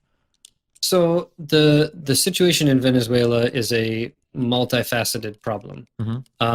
So one of them is, yes, there's been a certain amount of mismanagement. Now that's mismanagement in a certain context. And I think the context is obviously incredibly important. And so that's that's Sure. in the context of significant U.S. intervention in terms of the economy and even in politics and things like that. And Sure. so I will say, that, just as a caution, so a lot of people will point to like U.S. sanctions that exacerbate some of Venezuela's problems, but Venezuela was facing hyperinflation before any U.S. sanctions were placed. To be clear on that. Yeah, it definitely isn't the sanctions alone. I think the sanctions simply exacerbated, but Sure. there were other things that the United States did to attempt to destabilize the economic situation and the political situation in Venezuela under the guise of humanitarian assistance and things like that. So there are definitely problematic aspects to U.S. Monroe Doctrine style involvement in Latin America generally, but particularly in Venezuela. So when Chavez gets elected, the idea is very clearly social democracy. It is using not only oil revenues but natural resource revenues, let's say, to fund investments in social projects that had been underfunded basically since independence. Okay. And so it engages in these different missions that build housing and build schools and provide low cost or no cost housing, schools, food, other kinds of social welfare programs that are, in terms of alleviating dire poverty and dealing with literacy and education, extremely successful. Like they were able to do the things that they set out to do. There was, I think, a lot of confrontation and a lot of frustration with the situation of essentially Venezuela's oil reserves being all but owned and controlled by private, usually U.S. Corporate interests who have the goal, again, of any traditional business to extract as much profit, and aren't necessarily interested in investing back into the Venezuelan people. And so I think the project to specifically nationalize the PDVSA, the Venezuelan Petroleum Company, was done not necessarily for the purposes of like fidelity to some kind of communist project, but really just for the purposes of being able to better control what you could do with the output that you were getting, and to be able to have a faster and more efficient mechanism to fund the social programs. So there obviously is an inherent problem in economies that are focused on one or a few commodities and production of that can use the ups and downs of the market to be able to fund this or that project or fill coffers or do whatever. Now you can do what Norway has done and create a sovereign wealth fund that then is able to hopefully outlast the oil crisis and stuff like that. But of course, in the situation of Norway, you have a friendly face in terms of the United States, who isn't interested in either hindering or all but destroying your economy for the purposes of political realignment inside of it. And so you have all of these decisions taken, I think, for purposes that are completely understandable and not necessarily like super ideological, but then are subject to the dual prong of kind of mismanagement due to, I would say, corruption and other perverse incentives. Because again, you're not talking about a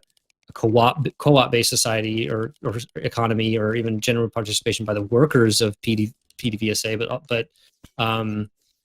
but of just like a kind of managerial group that are beholden to a lot of different political interests. And so it is, again, this kind of lack of introducing what I might call socialism or this kind of cooperative style reforms that gets you the situation of having corruption being one of the problems in terms of the management of the oil and things like that. But in terms of the price controls and things like that, all of these are done for the purposes of alleviating difficult conditions for the worst off.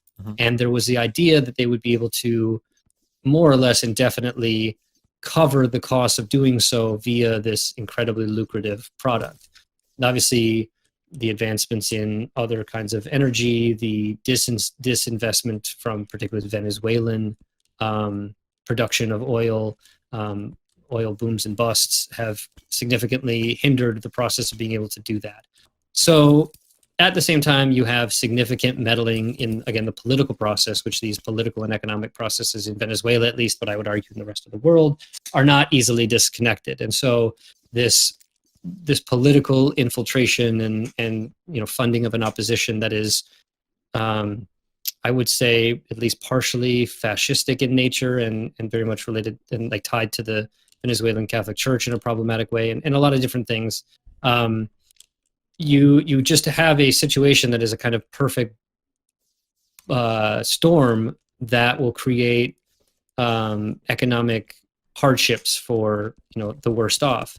And you approach this from the United States perspective with the imposition of sanctions and the desire to have a coup against the kind of resultant attempt to have this anti-counter revolution in the form of the state. You're going to get what we saw in Venezuela, which are human rights violations and an attempt to, again, back to our violence conversation, I think attempt to kind of thread a needle to say what is the level of violence necessary to actually maintain the system against enemies from without and within. And I think that you can be critical of Venezuela's, what crackdown there was. I think all things considered, it was fairly light. That is not to say that there were not human rights abuses, and those should be understood and talked about soberly and things like that. But it is definitely in no way a kind of totalitarian dictatorship. There are definitely shortages and issues, but those projects that Chavez and then Maduro afterwards had put in place are still very much in place. They are still what is getting the social funding. So there are rations that are sending to people. People are quote unquote going hungry, meaning they were not able to have the kind of commodity consumption that they were used to when there was more economic stability. But there's not a situation of like literal starving in the streets and things like that. Like if you need to get the things, you can get it. It's not always easy, and there may be some hoops you have to go through, but it isn't obviously, a genocidal, attempt at destroying a part of the population or something. Sure. Yeah, I've never accused it of such. It just, from a macro level. I've just heard that. That's all. I'm not attributing that to you, but so I just think that in Venezuela, again, the snippy hot take remark is that it's the fact that they tried social democracy and came up to the limits of kind of anti-imperial social democracy. Again, where Norway doesn't have the issue of anti-imperialist, but they are a social democracy with a kind of mainstay commodity. And so the fact that you're using the rhetoric that you did, pissing off the empire, engaging in potentially problematic uses of your lucrative commodity to fund programs that may not ultimately be successful, and then having to deal with the actual reality of being the subject of an imperial project from the United States, just all comes together to create the situation that there is in Venezuela. And so I don't think it's as simplistic as saying, like, again, that like it's mismanagement alone that's causing these kind of problems. It's a confluence of factors that are, again, taking that Marxist position, historically, socially, politically, and economically contingent to the situation in Venezuela. And so, again, it's not as simple as saying Venezuela is an example of how socialism doesn't work. Sure. I guess it always comes down to how much do you attribute each of these problems to. I don't necessarily agree that there's a lot of background stuff, especially from the U.S., that might hamper their, ability to succeed as a country. I guess my kind of understanding, though, was that irrelevant of or irrespective of U.S. involvement in factors that might have caused some level of instability, that the country seemed to be like doing pretty well or be pretty successful. It was up until they started to expropriate some of these companies and run them on their own. And then up until they started to get a little bit more aggressive with these things like the price controls and everything, that's when they started to run into major problems that, and it's not like the U.S. ramped all of this up in when a lot of this instability started. But I guess it's hard to say, I guess it was for me, like how much is attributable from one thing to the other. Yeah, I mean, I think it'd be curious what other businesses you have in mind in terms of what were expropriated. I think if you look, the Venezuelan economy is something like 95% in private hands. And so the amount of expropriation or nationalization that happened in Venezuela was relatively low. I think it would be on the scale of something like you'd see in Norway. So the two huge things that I'm familiar with, and I'm not like an expert of the Venezuelan economy, the two big things that I was familiar with is that, one, I thought that once the petroleum company was taken over by the government, that the running of it afterwards was nowhere near the level as it was before when it was in the hands of the private companies, even if they were extracted before, that they just weren't able to run it as well as it had been before. That was number one. And that number two, a lot of prior private businesses that had existed in that country that were manufacturing goods and services were basically driven out of existence due to how excessive some of the price controls that were put in place by the government were. That they basically, some private companies just basically packed up and left because they couldn't produce goods at the price controls that were set by the government there, that the levels were way too arbitrary, is my understanding.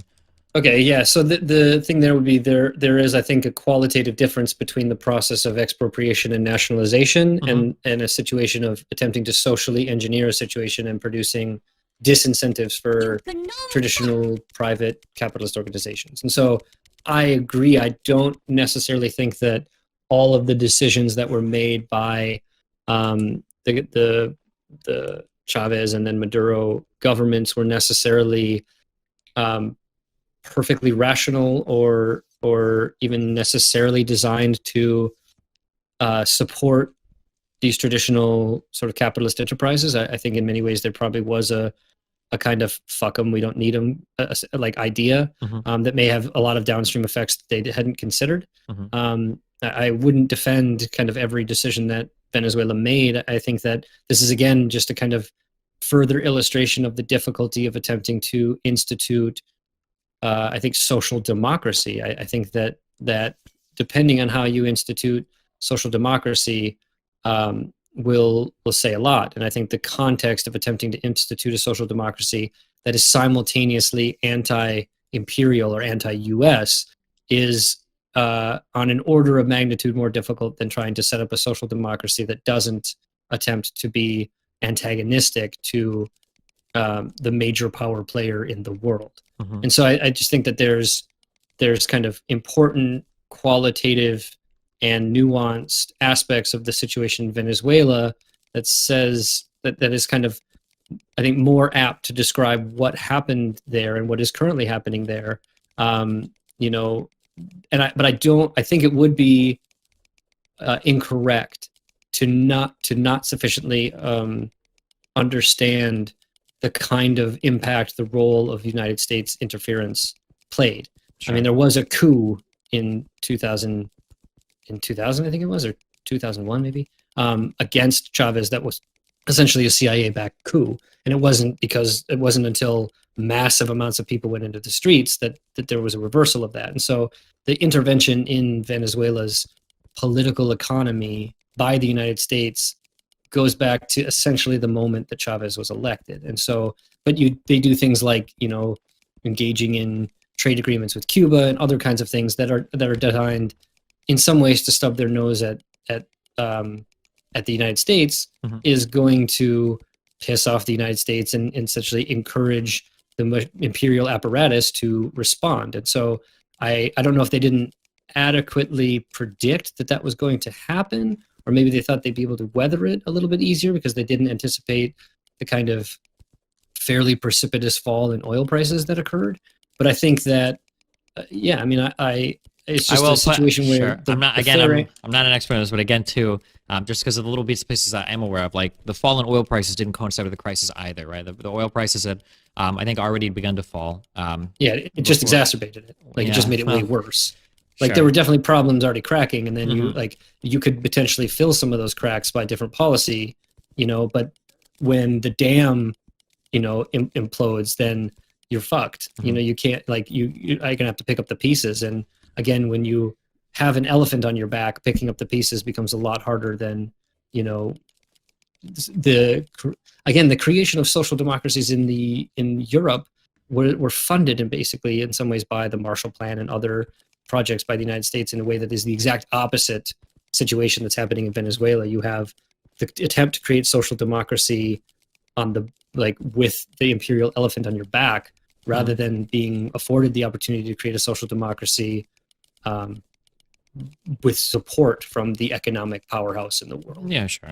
So I think that's just a fundamentally different kind of situation, which is why the social democracies of Europe can be somewhat more stable. Of course, they've had their issues too, which is, again, I just think the kind of underlying critique of social democracy is just social democracy is going to make the conditions a lot better for almost everybody, but it is unable to deal with the fundamental contradictions in the economy and the fundamental problems. So it will go into periods of crisis, and it will have all the economic and social consequences thereof, and it will still engage in either imperial or kind of war making projects that add to instability in the world generally. And so it isn't until you're going to find a way to address these issues that you're going to rid yourself of all of the sort of dirty past of the thing that allowed capitalism to exist in the first place, which was the sort of primitive accumulation of capital via the project of colonization. And so, it's like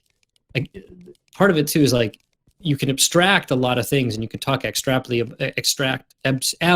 about these like different systems and stuff like that too. But it is really important to understand the actual development of something like capitalism, something like that, in the context in which it actually existed, which I think Marx said in the manifesto, maybe, that it's essentially dripping with blood, And so while it has all of these revolutionary characteristics of doing away with old feudal ties and stuff like that, it isn't as if it isn't, without its blemishes and without its serious problems, namely the cost of the industrialization project that kind of goes along with it, which I think, interestingly, connecting it back to your discussion with Rick and other people, is that I think, make an important differentiation between quote unquote socialist development in the USSR, China, and the process of industrialization. I think that's an important differentiation. And I don't know if you've heard of it or anything. There's a thinker from Yugoslavia, Milovan Žilas, and he was a high-ranking member of like the Yugoslav Communist Party and a partisan and all that kind of stuff. But he had this critique that essentially, if you look at the project of the Soviet Union and China and these other quote-unquote socialist projects, what they've really done is just done this kind of state capitalist version and created a new class, which was this like bureaucratic managerial class that sits on top of the workers and decides for the workers what to do. Very much the kind of role of either the managerial class of capitalism or capitalists themselves. And so there's this like creation of a new class that really just fostered a kind of development model. And so you can see Yugoslavia and the Soviet Union and Vietnam and China as this unique industrialization and development project that is highly orchestrated by the state and through usually some kind of body like the Communist Party or something like that, which is different than the industrialization process of, say, Germany or the United States. And whereas that process takes 150 or 200 years and still kills, millions of people and displaces people and has all kinds of ecological disasters, does so in a longer period of time. And so it seems less crazy. But you do something like the Soviet Union, where you essentially industrialize within a generation, and the costs of doing so are essentially the same, but the time in which you pay those costs is significantly shorter. And so, and obviously the context in which you're paying I it, don't know. and all that kind of stuff. I don't know if I would agree with in terms of like the cost being the same there, especially not for China, definitely not. And I don't necessarily think for Russia either. I don't think that capitalist economies in the West, I could be wrong, but I don't think they were facing famines anywhere near on the level that Russia was, as it was like rushing to industrialize. And I think that some of the famines that they experienced were kind of a result of that, like that massive rush to industrialization, that there was a lot of like mismanagement there. And I know that we can argue that like, there are a lot of other contexts surrounding this. I think that like mismanagement of firms and the inability to adapt to things is one of the strengths of the capitalist models. That I mentioned this in my opening statement to Wolf. A lot of people make fun of the capitalist boom bust cycle, but I mean, like, one of the strengths of capitalism is that it can adapt so much quicker than kind of like government bureaucracy to problems. And I think I would take issue with the. Not to say that like Russia is like the best representation of socialism or anything, but the idea that like the costs were the exact same between like the U.S. or the Soviet Union in their rush to industrialization, it feels like Russia paid a bigger, or made a bigger bargain with the devil to get there, I think, than a lot of Western states did. Yeah, I mean, that's fair. Especially having studied Russian history, there's almost nothing that Russia has done that it hasn't paid for with significant amounts of blood. So there is a kind of Russian tradition of paying higher costs than are maybe necessary. And I agree. I think it's not that there weren't famines during the period of capitalist development. they were maybe localized in a way that wasn't the case in the Soviet Union or something like that. There's also again, there is also the dynamic of the project in the Soviet Union sort of being fairly consistently under attack. And so there's this like necessity to do things quicker, and even problematically that you might not do if you weren't sort of either actually under attack or fearful that you're imminently under attack. And so I think that definitely oriented the project of both the Soviet Union and China and Cuba and Russia and Vietnam, or sorry, Cuba and Vietnam and even North Korea and other places, that this dynamic of the counter-revolutionary reaction to specifically socialist revolutions highly degenerates even what you could possibly see was the best of those projects. And so I think that it is fair to say that there was a kind of potentially extra burden paid by the Soviets and the Chinese, both because of the quickness of the process, the difficulty of the process, but also the decisions that were made. It's important to understand that many of those decisions were made for at least understandable reasons. I think there's an important difference between what's understandable and what's justifiable. But I do think that the justification for some of the decisions made in the Soviet Union are harder to find, but the understandability of them are easier. Like if you understand what happened, you can understand why you'd even do a purge. Like it doesn't ultimately make sense from the 2020 perspective of like history, and you can see that it destroyed the initial like most revolutionary and most advanced sort of layer of the Communist Party, which could have hopefully reoriented it away from this bureaucratic degeneration that it went into. But I think that there ultimately was, you were going to run into significant problems in the process of industrialization. And many of those were either exacerbated by the international dynamics of imperial competition or the internal dynamics of a degenerating like revolutionary process. Sure. All right. Yeah. So I mean these things are difficult, and I think that's why, again, this, like, you can't really totally understand what happened in the Soviet Union or in China or something like that without this Marxist perspective. Because if you're looking at the kind of class dynamics and the social, political, historical, and contingency of all of these kinds of things, it makes it much easier to kind of understand that it isn't just socialism bad because of Venezuela, but it's like, what is going on in Venezuela that gives us the ability to understand our own situation and understand what might be some of the pitfalls of something that we'd like to do. Because I'd like to see a mass housing project that would be able to cure homelessness in the United States. But how we do that is an important question. And do we want to follow a Venezuelan model? I don't necessarily think so. But there are things that we can learn from it, and kind of this tendency to kind of poo-poo the whole project in this wide